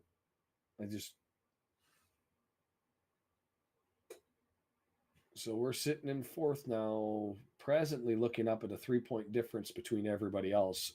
Let's get 3 points. That's all I want. 13 games left in the season. I should put together a thing that has the who's left to play, the strength of schedule assessment. Yeah, I don't know what W&G does. That's why it sucks that we would have the fastest scoreboard in the universe. I don't know if he's sitting in front of.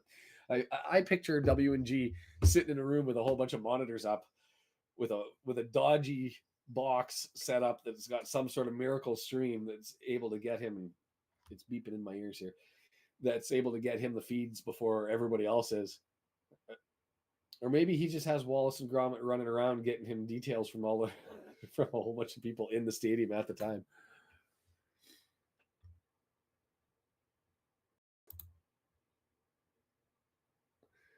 George, so glad I'm not reffing and got to watch that boring half of football. I don't think it was that bad. I actually thought the quality of play was relatively entertaining, and except both teams suck as soon as they get to 20, 25 yards away from the goal. That's where we're at. It's still one of those things I said at the start of the game. You just need to grab it by the scruff of the neck. Or so close to being like all of those chances, opportunities, and build up with a little bit more, it could be 3-0.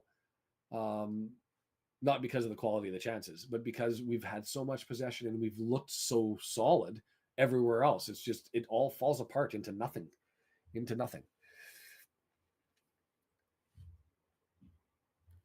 Absolutely not. And I will fight people over it. I don't want to see Dalby anymore. I'm done with the experiment. He can come in when we're ahead to fill in as legs. But we're looking for wins right now, and he doesn't bring it. If you want him to hold things up and you're looking for that size, then the stats say Palmer's the guy. And I've been polite about the Dalby thing and hoping that he'd be able to do it because he's the younger guy at the moment. And I'm not saying he does not, he can't be the guy in the future. I'm saying at the moment, he's not the guy. It's Palmer. And so maybe that's a poll.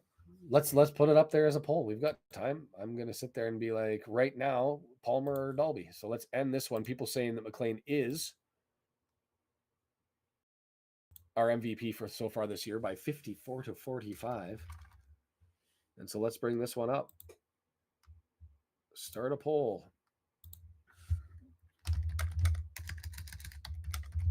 Who is your guy right now? Dalby, Fletcher, Palmer.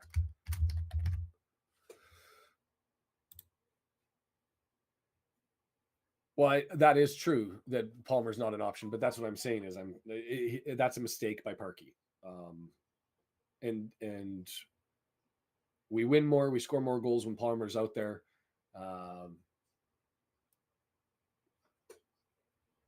If we move up, Jason, yes, I can see Dalby being loaned out. If we don't, he'll be with us next year for another run. I've seen lots of highlights of Dixie McNeil. You've got to, I mean, you hear the name so often that when you're trying to figure out what the history is, and that guy tiny little guy who could beat the shit out of the ball. Like I don't know how somebody gets that much force behind the ball. I believe that's true that we're going up. Holy, Palmer, 95% over Dalby.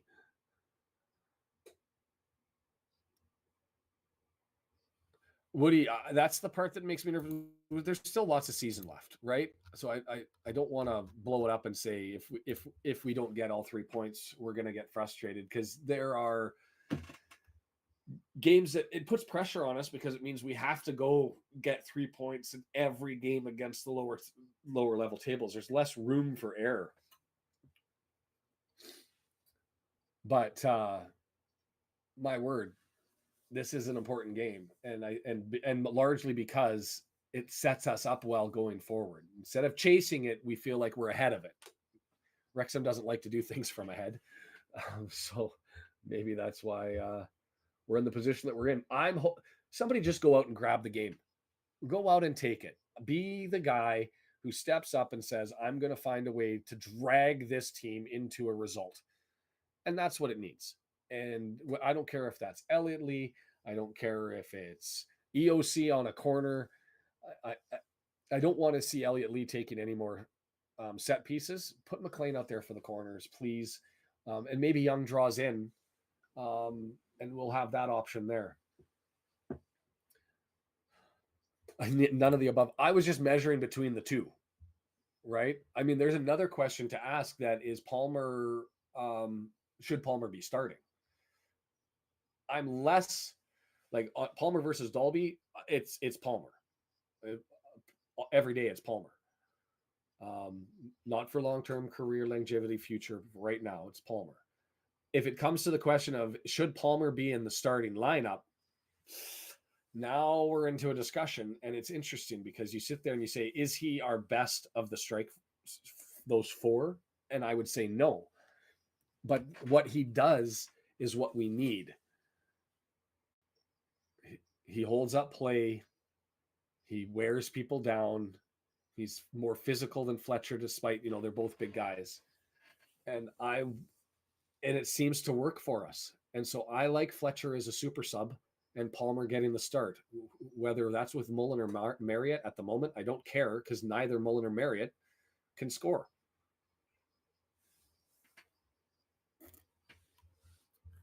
Dave, certainly something to be there, said there. Davis's Elliott's replacement. And so if you're looking to change things up, that's where you would end up turning.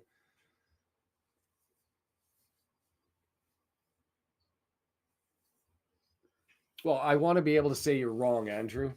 That's what I want. Do I think this was going to be a draw and a low scoring game at the start? I certainly saw a script for it.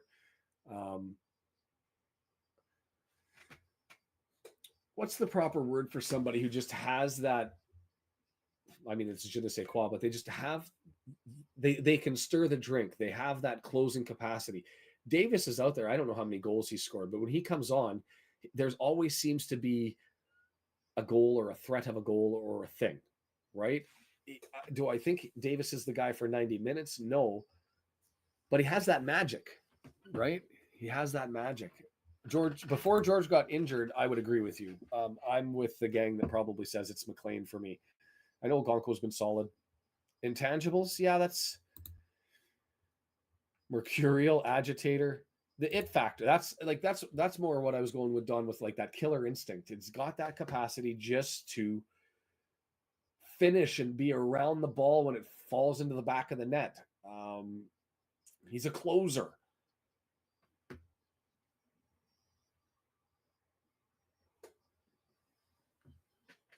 And so I'm going to update the scores here. It was interesting. The statistics that they had were far different than what FOTMob was at. And they did take the shot away on target and change it. So interesting that FOTMob corrected it, because it did have us with one shot on target. They've taken that away. So we've had 8 shots with nothing on target. Yee.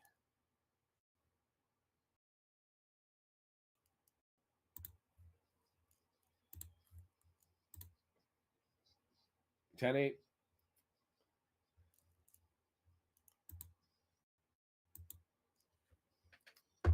2 goals in 306 minutes is not a bad deal, especially for somebody who's not a forward but filling in the midfield. Poacher attributed on FIFA.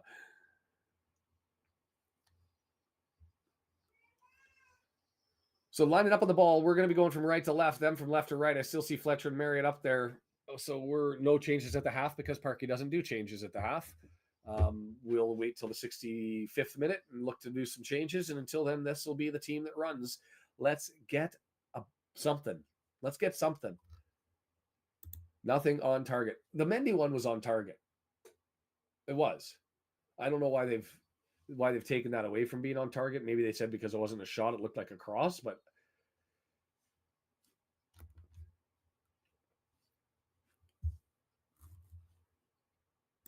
Denise asking the question here, how do I toggle? If you mouse over, it'll say go live, and there's a little circle ball down on the bottom right that you just drag back so that you can line up. And it's a bit of an art moving that toggle ball that's on the bottom of the screen with the mouse over back and forth, but you should be able to get there. So we are underway. I didn't hit the start button, so I'm going to have to race this thing forward to 30. Don't mind the mouse clicking, and I apologize. Max staying tight, ends up playing it forward, and we're going to come down the left side. Tunnicliffe with it, looking, hoofball. Poof. Nope, not really that. Marriott, who not able to control it, but we've got it back. Cannon numbers 4, sweeps it over too far, bad pass. We're in the final third, and everybody gets the bugaboo. Is this turning into the thing that we get the jitters? Mendy with lots of space for Lee. Have it. Deflected. Going to go for a corner from the left side, and unfortunately, Lee's going to go and get it. Don't like that, but that's enterprising play to start, and the right call from Lee, who in space lands on his feet about 20 yards out, and he just has a right footer, and it gets blocked and deflects out of play.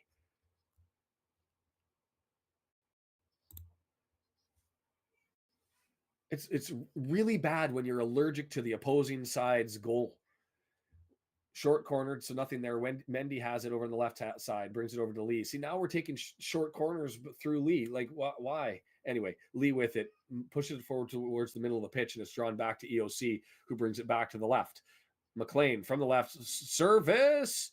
And that was that touch going to go for a corner? Yes, it was touched. Morris had to go out of the net to go and get that away from Fletcher, deflected away with his left hand, and it runs out. And we'll take a corner from the other side, the right side. punched away by the keeper and cleared down the pitch. Nobody up there, but just getting some relief is Gillingham. Threatening, but ultimately allergic. It's like when you go to an all-you-can-eat buffet and you can't eat any of the food. It all looks so delicious, but you just can't get any joy.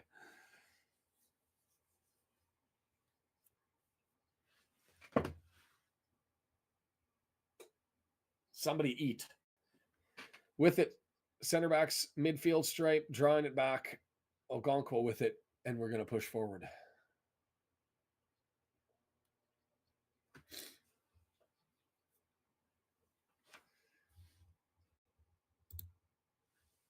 No problem, Denise. And so, yeah, just if you join in late too, the no spoilers thing is Arthur has it in the back. You can, if you're following on iFollow, drag everything back so that you match with where we are on the score. If you don't do that, that's fine. Just let's not throw it in the chat about goals or that was that a manhandle or was that a flop, Brendan? What's your verdict? It's a shellfish allergy at Red Lobster with all you can eat shrimp. It looks so good. Everything does. It's right there for us, and we can't get there. You know what? That was actually a good play by Morris getting out there and get that left as they showed the replay, because Fletcher that was Fletcher doing his dangerous thing at the back post, and the verdict was a flop, not a drawdown. So Gillingham OG going to throw it in from the left-hand side, but Fletcher was there on his back post play, and that had an opportunity for a header if Morris had not deflected that away. Ugh. No joy now. Marriott not able to get that off of the throw in, and so it's cleared away, and funny bounce, and then cleared out, no call given, flipped up in the air, dangerous, bad touch, and we're fortunate. Hawkins there, horrible play by Hawkins. He had the player beat, he was on the goaltender side of the shoulder. He had a clear, it was just a header, or was that Max who got the boot to it? Was that Max who got the boot to it? It's to a corner? All right. Then credit to Max. As Max good on him, because if he would have left that and didn't get a boot to it, that would have been clear in for Hawkins. So well done, Max. And here we go. We deal with the corner as a consequence. Out swinger, far post, and misses everybody. And why are we stopping? Why? Somebody's going to have to explain to me why that got blown down. The ball went over. If there's a foul, play the advantage. We're on the run. Was that in playing the ball from the corner that they've given it to the keeper? I'm confused. The ball was kicked way past the far post and picked up by McLean, and we're on the run going the other way on a counterattack. And yes, we had the whole distance of the pitch to go, but they had everybody in the box. And the ref blew it down and drew it back. I don't understand. Something for us to talk about after 90 minutes.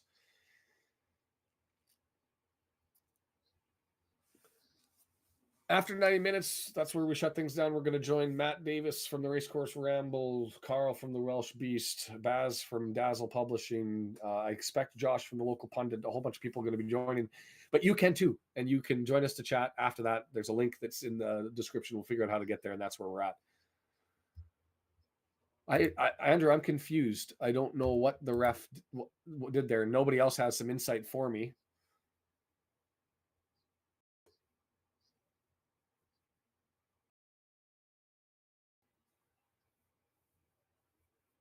I'm confused. But it didn't go out of Lee during the corner. It was taken by McLean. Like it didn't go out of play. It went past the 18-yard box, and McLean was there, stopped it in play, and was pushing the ball forward. Fouled, but playing advantage here. Marriott was fouled, and so we've got the ball. Barnett on the right-hand side, looking for help. Cannon says, "What are we doing? Are we playing it forward?" I'm telling you, lots of it. Oh, heavy touch. We suck in the final third. McLean led Barnett way too far. It goes past him, and by 6 feet, it rolls out harmlessly into touch, and Gillingham gets it.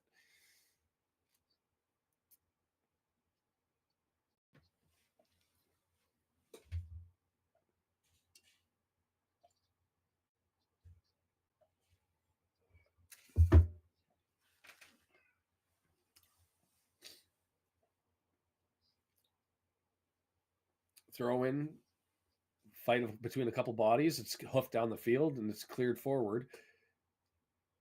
McLean tried to get it over to the left-hand side, but he couldn't do it. Morris grabs it, scoops it, and he's going to play the ball forward for Gillingham. Restless. And the Gillingham fans, you can hear them. They're feeling the same thing. Just the roar. Free kick for Max. Going to be 23 yards. Max is saying I was being pulled at and tugged on. It wasn't me. Let's see.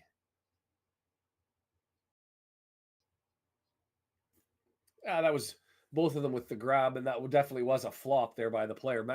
Max was involved in grabbing him, but that was a fall away from how physics would normally make you go down, right? That was a flop. But did Max have him by the jersey? Sure.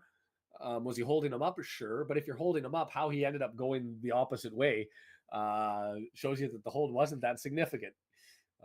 Sort of interesting as I get the spinning wheel of death on my stream, and we'll see what happens. Brian identifying the subs. You think 5 or 10? I think it's going to be 15 yet. I hope I'm the only one, and it's not a worldwide phenomenon. I'm going to hit the refresh button. We're going to have to jump into the play. Denise says, yeah, that wasn't a hold. Probably right. And it certainly wasn't anything more than that, like that would have made him fall to the ground. I'm hoping we're not dealing with a goal as a consequence. When I join in this, I'll be fuck. 1-0, Gillingham. Scored off of it. Left footer chipped up over into the air, came over to the right-hand side, crossed in, and just hammered in. And, like, brutal. Brutal.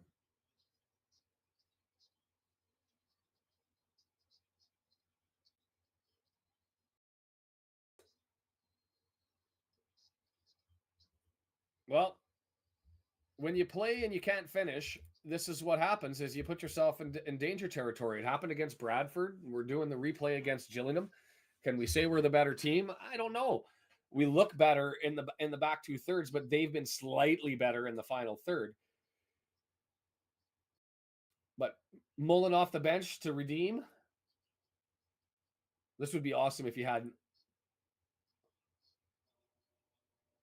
Oh, it's just frustrating not having Palmer, because you know it's going to be Mullen and Dalby coming in. I'm not cross Mendy danger. It's right there, cleared up into the air. Is all of a sudden now there's a little bit more hustle and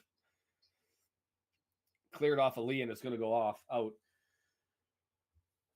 12 shots to 9. 0 shots on target.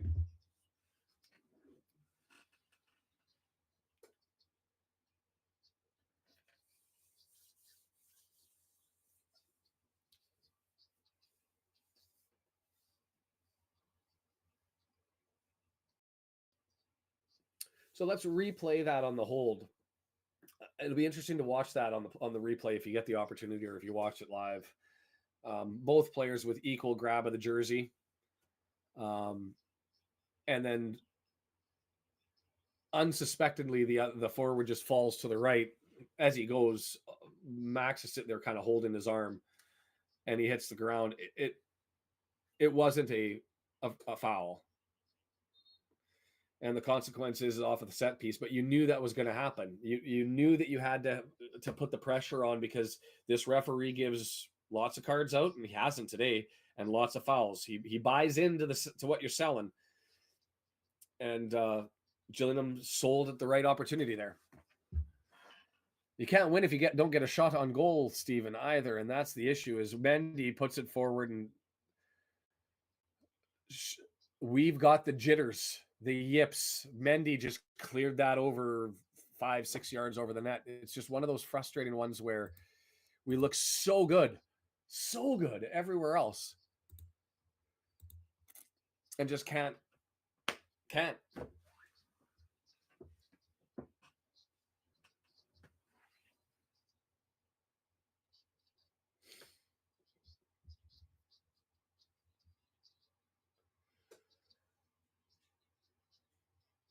Wrexham with it, moving forward, drawn back to Morris, the keeper. Backup keeper, not able to score.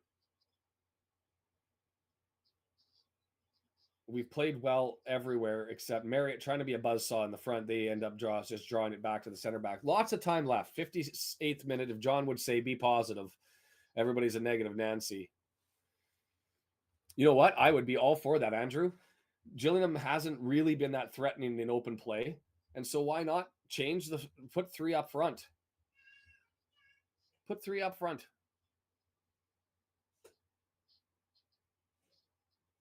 Well, yeah, so you're saying Max should have flopped. How about this? Get the call right and don't get the flop. You know what I mean? Like, that's left-hand side. There are more horrible calls over the course of a year, don't get me wrong. But that just wasn't a foul. Not that I've ever seen. We do, but not effectively. We need to go to flop school.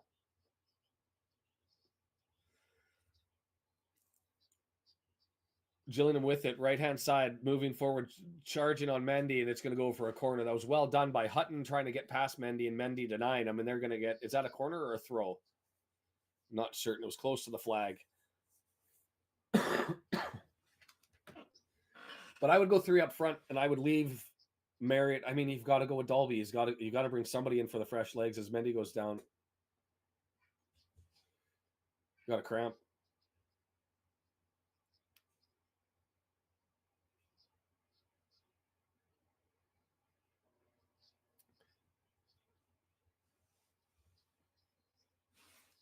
Am I not rotating the Ross lineups through? I'm not. My bad. Let me do that.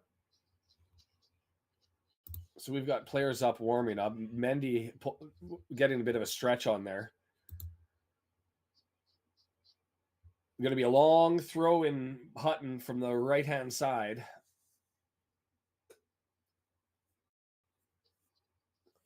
Long throw, short post. Max touched it.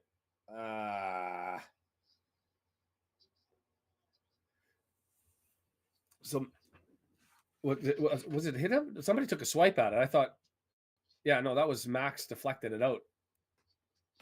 So we'll do another corner here. Pressure from Gills.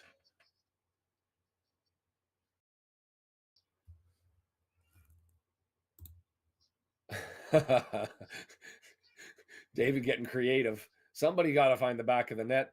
Let's bring in the backup goalkeeper to do it.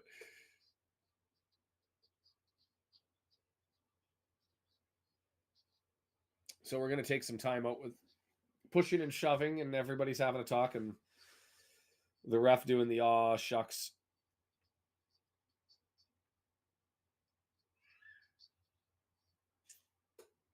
Still waiting on the corner because of that scolding session from the referee to EOC and Hawkins for their little interplay in front of the goal. Brought in, headed away, lands to the Gillingham players, and here they go. Hutton now, right-hand side, cross comes in. Was that deflected? No, Ogonko has it. Push it. Nope, he's going to hold on. All right. 30 minutes to go. We've been sniffing around, to be fair, better in the first half than in the second. 12 shots to 9. They have 5 on target to 0.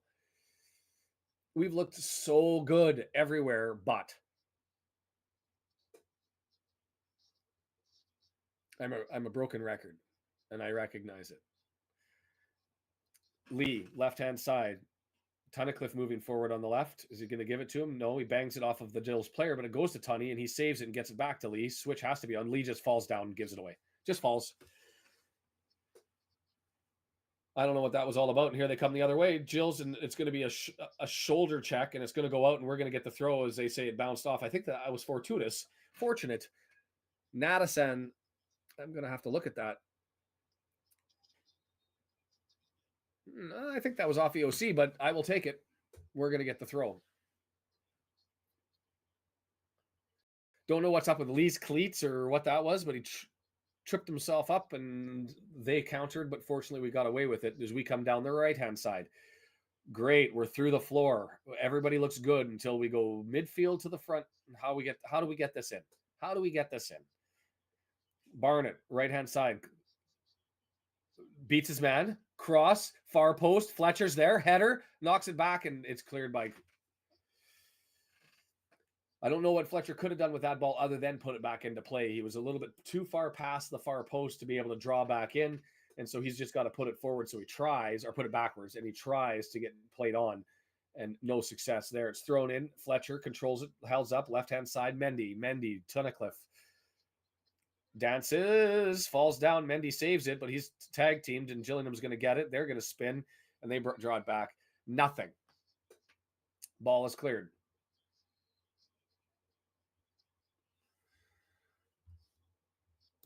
Bring in Mullen, give him a chance. I'm all for that. I just don't want to see Dalby. This is the part of the game where, okay, we're down 1-0. We've blasted through our 3 scorers, and we're going to bring Dalby in to get this across the line? No. Do not want. And I hope he shuts me up, and I've learned to never question his abilities ever again.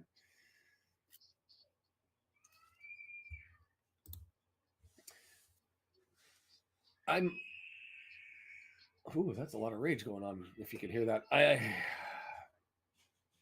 I like Young coming in late in the game. I mean, as far as the tackles, like, who's he going to replace? Do you have Young greater than McLean? I know is filling in the midfield and not his normal position, but it also secures Mendy on the pitch.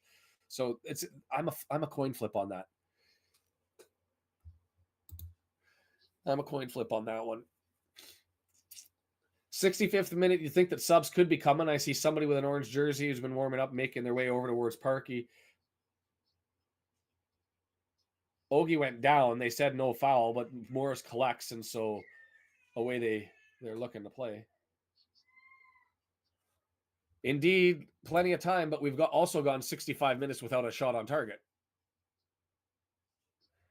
To me, this is where we change it up. Like, if it's not happening and you're looking at the stats and you're saying we look great everywhere, but we're just not able to get it forward, and a giveaway, Gillingham has it moving down the right-hand side. Hutton cross over, dangerous, headed away by Max, but it's still in the penalty area. Lee goes up, knocks it down. EOC whiffs on the clearance. It's still in the box. Gillingham still with it. Crossed back over far post, misses everybody, but secured by Hutton. Hutton binds it off. Now we look like garbage. Do something. Do a thing, Parky. When the team's falling apart around you and you can look at the pitch and it all looks like garbage and trash, yank it. We don't have the control this half that we did in the first. We've had moments of success, but it's been too much looking poor in this half. Mullen's putting on a shirt, and it's going to be another corner. Oh, they gave it to us. I thought so. Paul Mullen looks like he's the only person coming on, and that means he's got to be coming on for Marriott, right? I'm assuming. Or do we run Mullen and Marriott?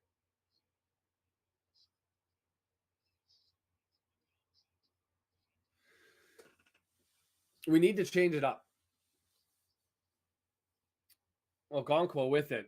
Headed back by Gillingham, and we're on the run, and Max is able to go back and collect it and flip it forward to the midfield stripe. Knocked around. Barnett with it, pushes it forward. Marriott up there, and it's knocked down, and it's going to be a throw-in. McLean has it, flips it over to Barnett.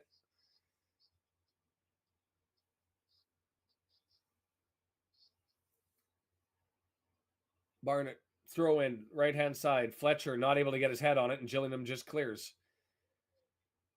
Hawkinson, there's Hawkinson again with the hold. Like, it's a mutual hold. He does it on every play. He grabs literally here, holds at a full distance, and just that time he held on and didn't flop. The last time he flopped, but both players are doing it, and so you got to let them play on. Yeah, that's going to be the question. Is he going to take off a center half, or is he going to take off And if it's a center half, who is it? Lee forward gets it up. And it missed the play. Looked for Marriott. Lee had it at his feet, gave it to him in his feet. I don't know why it was missed, but it just skipped past Marriott and harmlessly to the goalkeeper. 5 shots on target to 0, 67th minute, and we can't do a damn thing around the net.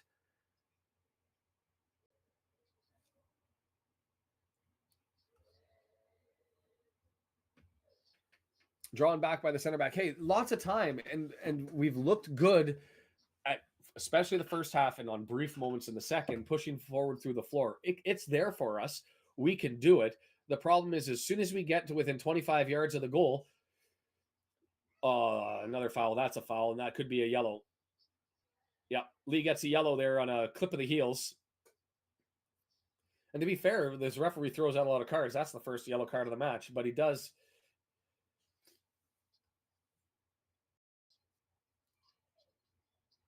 clip him in the back of the heels and draw him over. So this is going to be 35 yards out, middle of the pitch. Thank you, W&G. Blackpool up 3-1 over Bolton. Crawley takes the 1-0 lead. Mansfield still doing their thing. Mullen on for Marriott. Andrew.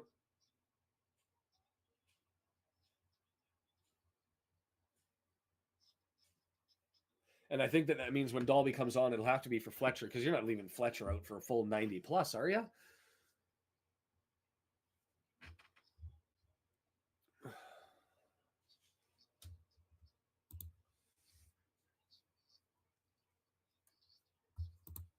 Everything up until when I say we're allergic to the goal, that's what happens. We get to the 25-yard box or 25 yards outside of the goal, and everything falls to crap.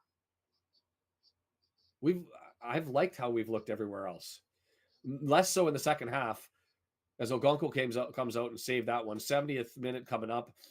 Ogonkwo plays it forward, rolls it out over to Barnett, and Barnett has it and draws it back to Max. Max back to Barnett. Are they pressing here? Which would be interesting. We've got space. This is what I would expect, is to be more worried about coming back than moving forward. Going to get a throw from the right side. Thrown in quick to Max. Midfield stripe. He's looking. Draws it even further back.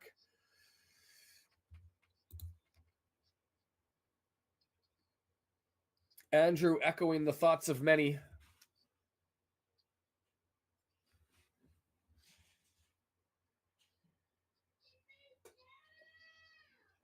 Push forward, right-hand side. Cleworth, he's all the way up forward with Barney. Tries to get it to him. Instead, he flips it over to Mullen. Mullen back heel, and he gets pulled down, and that was a flop to our benefit from the same position. Can we finish? Can we finish here? That was a soft flop by Mullen. Oh, and we go quick instead. All right, Barnett with it. Right side, cross in, dangerous. Headed up over top. Mendy can't get there. Alex, how are you? Brendan asking the important question. Alex, did you bring any goals?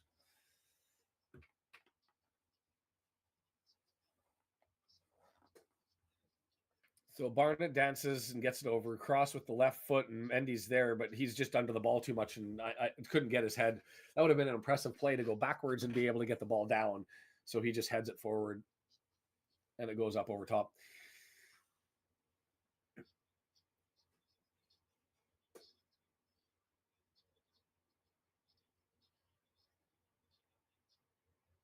Header battle through the midfield. Mullen. I don't know what that statement was. They're saying if that wasn't a foul, I'm a what? I'm a hat rack? Anyway, Gillingham into the penalty area cross, and he misses the net, but it was touched by Ogonkwo, who had to knock it down in another corner. What was that statement that Mark just said? If that's not a foul, I'm a hat rack? I mean, that was Mullen didn't go to the ground. Like, that's really what he's calling this ball is people hitting the floor. And Mullen was being tackled, grappled, hugged, and smothered like a delicious country gravy over some hash browns, and he didn't go to the ground. And so because he didn't go to the ground, no call. I mean, that's pretty consistent. Anybody.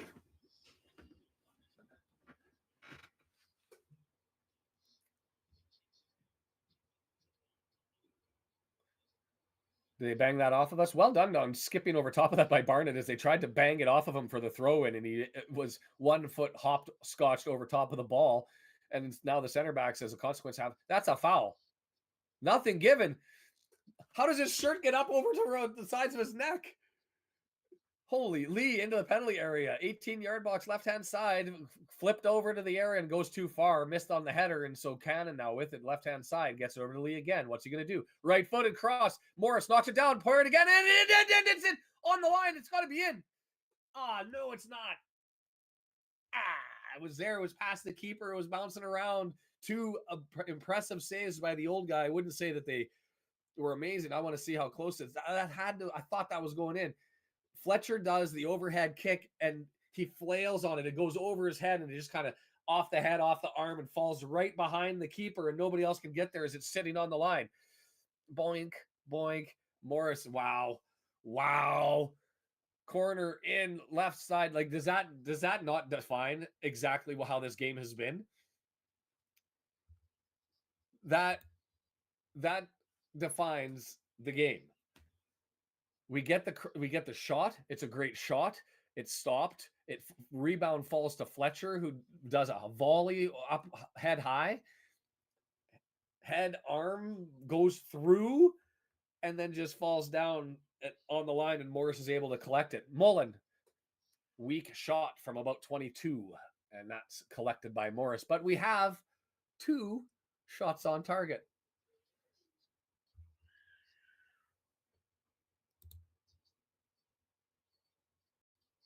Well, it's 5 back, but really our wing backs run up and down the wings, right? It's really 3, with support from those guys, from those quick, pacey guys on the outside who get there. I mean, cross by Gillingham into the area, but it's well over top of everybody. 75th minute, 15 minutes left. Gillingham's still coming forward. He hasn't played a minute all season. Like, when you at the start of this, you end up saying we've got a 40-year-old backup keeper coming in who hasn't played a minute. You're going to be like, let's go. This is going to be our thing. No. They've fully charged his batteries, and they might drain quicker than normal, but he's able to give 90 so far. Let's hope he runs out of gas now.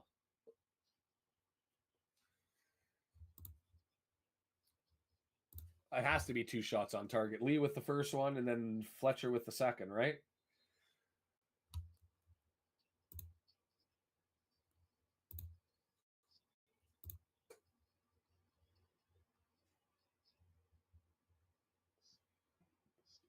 Three subs for Gillingham. McKenzie, Malone.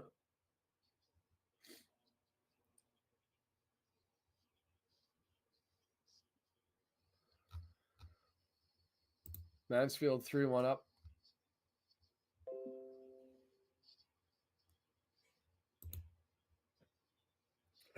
See this clapping at the ground? The MLS rules need to be in play.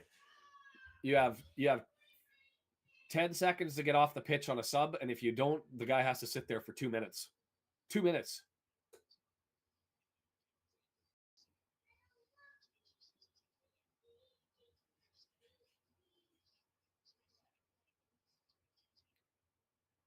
Well, it's taken so long, my feed froze.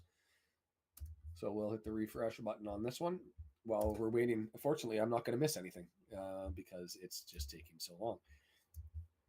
It's been issues like that more frequently than not for iFollow recently. I think it's been getting worse, and I know Matt was saying that he was having a horrible time with it previously, about 2 or 3 games ago, and actually had to switch to the away feed. Oh, we've got a mob up. So Fletcher for Dalby, Bolton for Barnett, Youngie's coming in for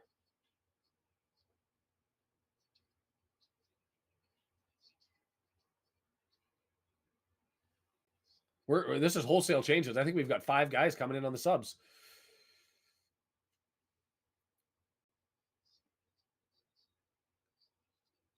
$29 for 17. That's Bolton for Barnett, but that switch has already been made.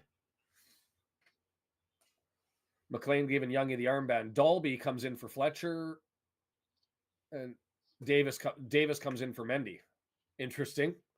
So does that mean So with Davis coming in for Mendy, I assume that means McLean's going to move over to the left-hand side and Davis is going to slop into the mids. Slot in?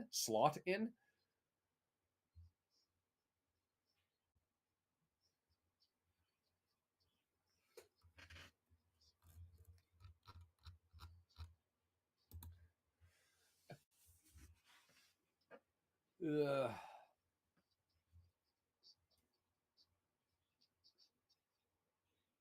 So mass changes for everybody, and trying to look at where Davis is so that I can determine where McLean is. And yes, that's what's happened. So Davis is now running in the mids with Young and Lee. McLean over on the left-hand side. Did Cannon come off? So no, Cannon and Lee in the mids. McLean, left-hand side, puts it into the middle of the pitch. Cannon pushes it forward. Header battle, lands on the feet of Gillingham, and they're looking to maintain it, and pressure is on them, and well done for them. But they give away, well done by McLean to nick that away, and Davis has it, plays it forward over to Lee, right in the middle of the pitch, and coming down the heart of it. Over to McLean. McLean cross, hit OG, and cleared off and back and goes out, and it's going to be a corner. Went right back like played pinball wizard right through the middle of the box, and it still didn't land on a boot. I don't know whether that was intentional and he was moving the foot, but I don't think their halfback actually got it. Luke, was Lee taking that? It had to be. No, he said Lee, but that was Luke that was taking that corner. I would have been steaming if Lee was taking the corners while Luke Young goes in on the sub. It's not Lee, Mark. That's Luke Young. Left footer. Floated in. It's dangerous. It's there. Somebody on it just dances around Dalby's feet and he can't get his foot on it. I want to see the replay of that because it looked like it was right there for him and he just needed to swing the left foot and clear it in. Bolton all the way over on the left-hand side. Gets it over to Okonkwo. Yeah, McLean's over to the left wing back. Andrew.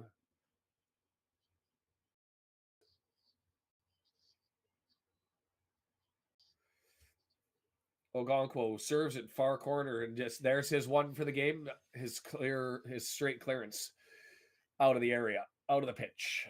Which, to be fair, it's taken him a long time to get to that, but it's one per. How does Dalby? He hit it with his right, had a chance to get it with his left, and he missed it. Could he have got there? Maybe.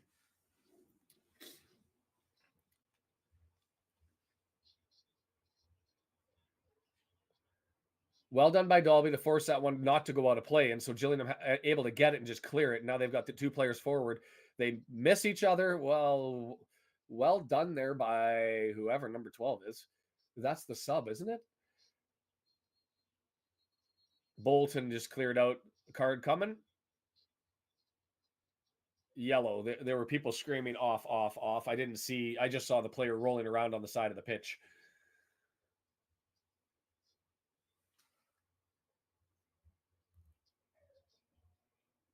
Hit a crack, hit a crisp.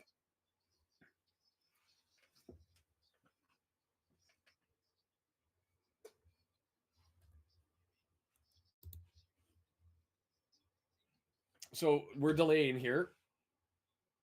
The player who got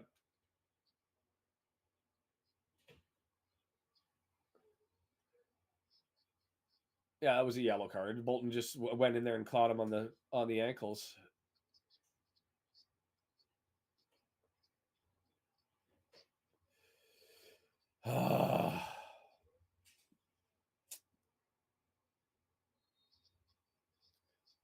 And they bring it into play. Parky's saying, hurry up. I mean, that's been a long time the clock's been running here.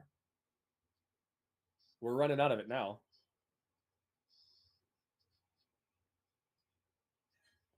Just cleared out. Gillingham has it. Center backs. Nobody forward. Lee running out to put some pressure on. Mullins up there. OG flicks it up in the air. I don't know what that was. That was a weird ball. Bolton, did he just hurt himself? I don't think that was a yellow card. Was that a duck under? Mark's saying that he thinks he was ducked under us. I think we jumped over top. Holding on to Dalby, but Dalby collects it left-hand side, leaves it for McLean. McLean plays it in and nothing there. Like, that was useless.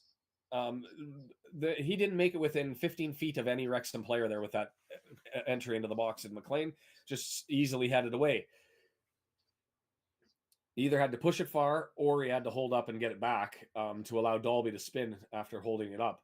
Max with it, or not Max, Davis, and he kicks it out. So possession given away, unfortunate.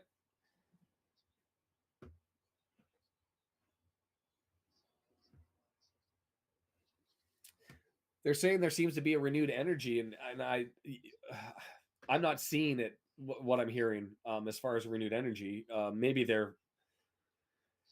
If energy means they're running around more, great. But as far as efficiency and connecting on things, I'm not seeing as McLean deflects it to the right, and now it's a battle, and we lose the battle in the midfield, and away they come. 3 numbers, 4 numbers. We're spilling back across. Did that deflect, or was that a miss hit? That was a weird. That one was one that was so far to the left that you assume it had to have hit something, because a professional footballer, like, that's my type of service. If we were playing, missed that thing by Gillingham steals it. Fortunate for us, a bad pass relieves us, but unfortunately they've got possession and they're running with it. The flop counter is a counter of how many times they dive. It's monitored by Brendan, and it's a courtesy of one Jody Jones, who was diving so much we counted the flops.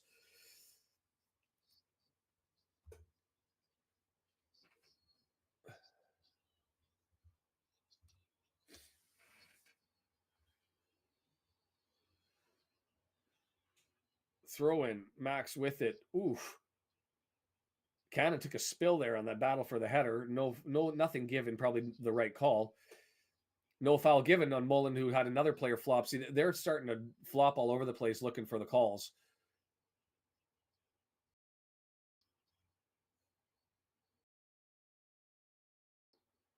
The referee was giving it to Amer, who was calling, said, "Why didn't you call that a foul?"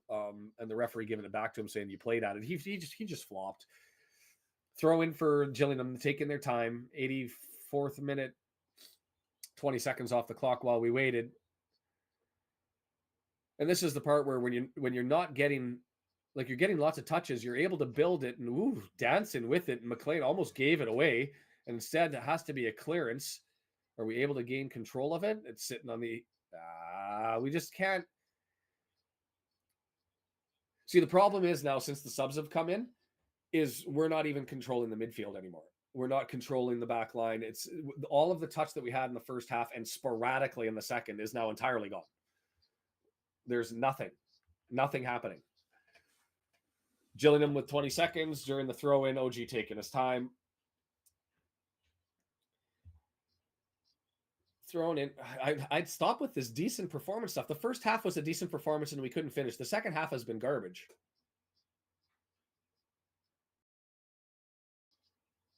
We've had our chances, but you expect to get a couple of chances every game. We've not been dangerous. We've not been into it the second half.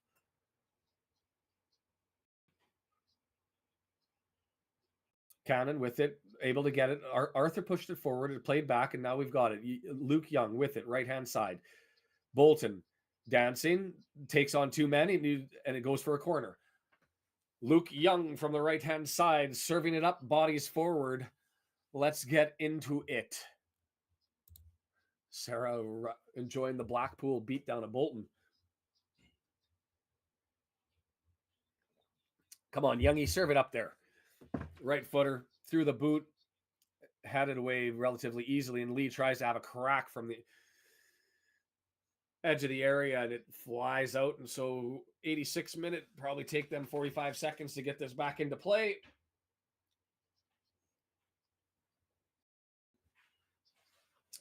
Andrew, 7-6 at home, but I mean, the challenge is we're going to be looking up, and we've put ourselves under pressure, and we've got to go forward. As good as, like, Gillingham, fair play, they deserve the win on this one based on what happened, but this was a game we should have won. I mean, backup goalkeeper, a team that doesn't score, we're all over it with possession. We dominate the first half, and we just can't do all those teams, the Notts Counties and the heavy possession teams that you say you can't do crap. Well, that was us. I mean, we didn't own the possession. We were direct, but just not Not threatening. So Max with the throw in, 87 and a half minute, 87 at 30 to go. Just it's still in our area, and it's hooked forward with a sky ball from Lee, and it's cleared out for a header. Ball not forthcoming from the Gillingham fans, to be expected. So we're waiting to get a ball so that we can play it. And then Max gets the ball and they throw it into the pitch. Well done by the Gillingham fans. Well structured, well planned. That's what you want to do. Hold on to it so that they can't play it. And we walked the whole like 20 yards on that one, it looked like. But anyway, they let it happen. Goes out. That one made me chuckle. You want your fans to be that bright. Oh, I got the ball. I don't have the ball. Let they get the ball. Throw the ball into the pitch. Davis with it, gets control over to McLean. Back to Davis. Davis moves it forward. Lee with it, center of the pitch. He was asked to do a lot with that one. It was a funny bounce, but he was able to do it, and well done for him. Gets it to Bolton. Bolton into the middle, taking on his man, and just lost it. Just lost it. I mean, the tackle was there, but the reality was Bolton pushed that too far forward that left it available for somebody to nick it, and they did. Sinking into depression now. That's exactly where I am. I mean, it's Groundhog Day, this game. 90 minutes of watching a team, and I guess not 90 minutes, 60 minutes of us being able to do whatever the hell we want in the back 2/3, and then just fall off. How do you have so much money up front and so much talent and you can't do anything? Then you put Dalby back on the pitch instead of Palmer.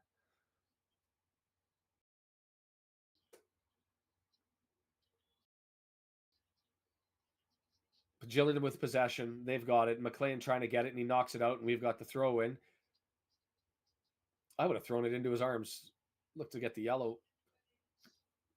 Young with it. Right-hand side. Looking to try and just get us to a draw. I don't think there's going to be too much extra time. I don't know what your votes are. Bolton trying to beat. Just cleared out. Okay, move your feet, you donkeys. I mean, it's cleared out and nobody goes to the ball. So Max, long throw, looking to try and get this in. Everybody's moving into the area, and he's clearing up, leaning up against the backs. Does Max have the Tozer bomb near post? Not that far, to be fair. But I'm okay with the idea. Cannon gets it down to Max, who was up from the throw. He's looking to draw it in.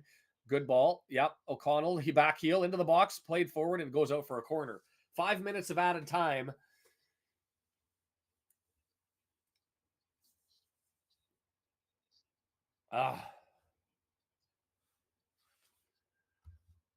If pleases and begging get there, I'm all for it.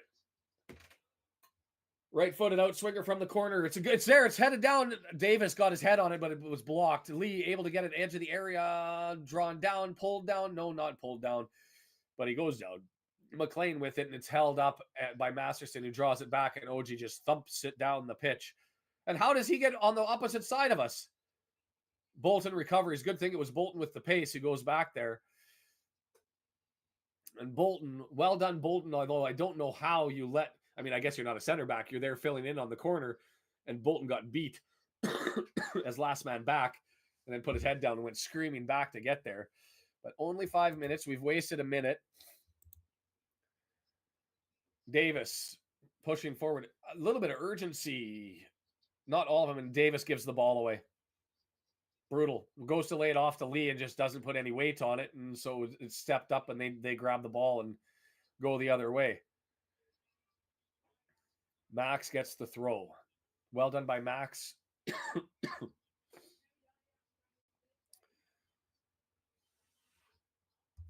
Well, that's fortuitous, fortunate, helpful, great. Can you imagine if we had 3 points, though? 1 point? We give it away. OG with it. Just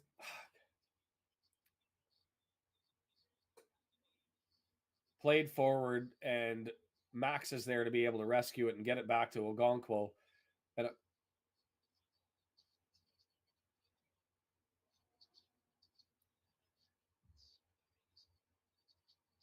Max with it, looking. Bolton. is either going to do something magical or just give the ball away. Davis with it, left-hand side, gets it over to McLean. McLean over to down the corner, down the line to Lee, who's able to secure it and save it. Well done by him. Holding it up, draws it towards the center. Switch on, finds it. Davis in the middle of the area, cross forward and just into the back, and doesn't go. He had Mullen. Well, beautiful. That was gorgeous interplay, and then the final pass was just over to Mullen, and it came in behind him. And so Mullen not able to do anything with the pass from Davis, but everything up to that was delicious. Swept in too far, nobody there, headed back to their own by themselves to their own keeper to knock it down. Davis with it, beautiful, gets it forward, and then he slides it back to Dalby. Sorry, not Mullen, Dalby, and Dalby can't do anything with it. But I don't think I won't be critical of Dalby on this one. I don't think he could have based on where that ball was. Yeah, it was too far behind him, and he tried to pull it back and save it. Cannon fouled Bolton.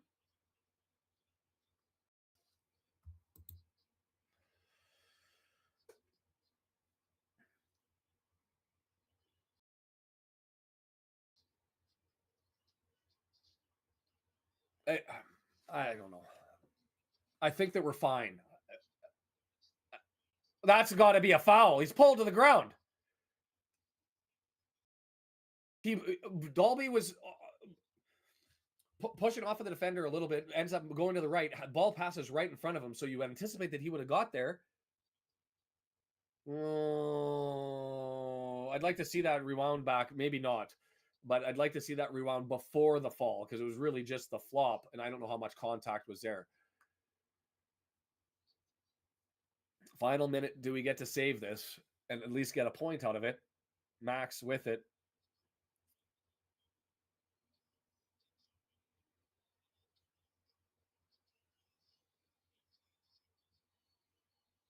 Lee, 30 seconds, looking, moving towards the center of the pitch.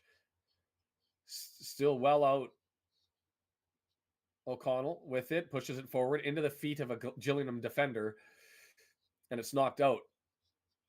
Bolton with it, keeps it in. Lee moves it forward, but it bounces and deflects, and it lands to a Gillingham defender, and they push it forward, and they've got the ball, and they just punt it into the far corner to go and chase it.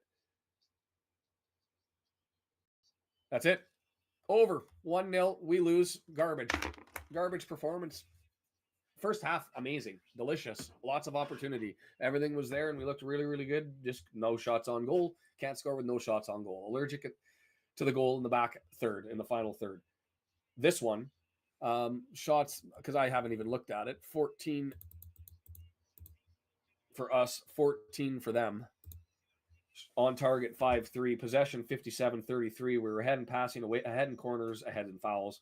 But that second half was atrocious because the bugaboo, the voodoo of the final third bites us again. But this time we also in the second half lost our control of the midfield. And so what was so promising in the first 25 minutes turned into just a disappointing game, says Brandon. Nightmarish game, says others. Jingping's pox doctor with the patience required. One swallow does not summer make. I love it. I love it. I want to put that and frame that on the wall. Comment of the match right there. Player of the game? Who cares? Who cares? I mean, who would it be? Can't be a forward. Max, defensively, stood up a couple of times. EOC, defensively. I mean, Tunnicliffe didn't play bad, as much as critical as I was of him. Marriott and Mullen did jack squat. Some of that was ball forward. Some of that, you just have to, like, what the hell? That's not a bonus, Sarah. We wanted Notts to win. They were playing Crew. We wanted Crew to lose. We wanted Notts to win. Other than the Stockport game, we got no luck. Yeah, Brendan says EOC. I can see that. we're going to jump over to the 90 minutes. I'm going to go and do the graphic up. I'm going to take 5 minutes. I don't even know if I need to go out for a cigarette first.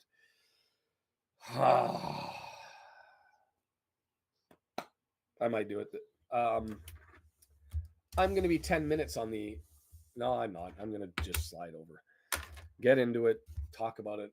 Not happy. But I will be over on the after 90 minutes. The link is in the description below. You're able to join. You're able to chat, express your views, get everything out into the air.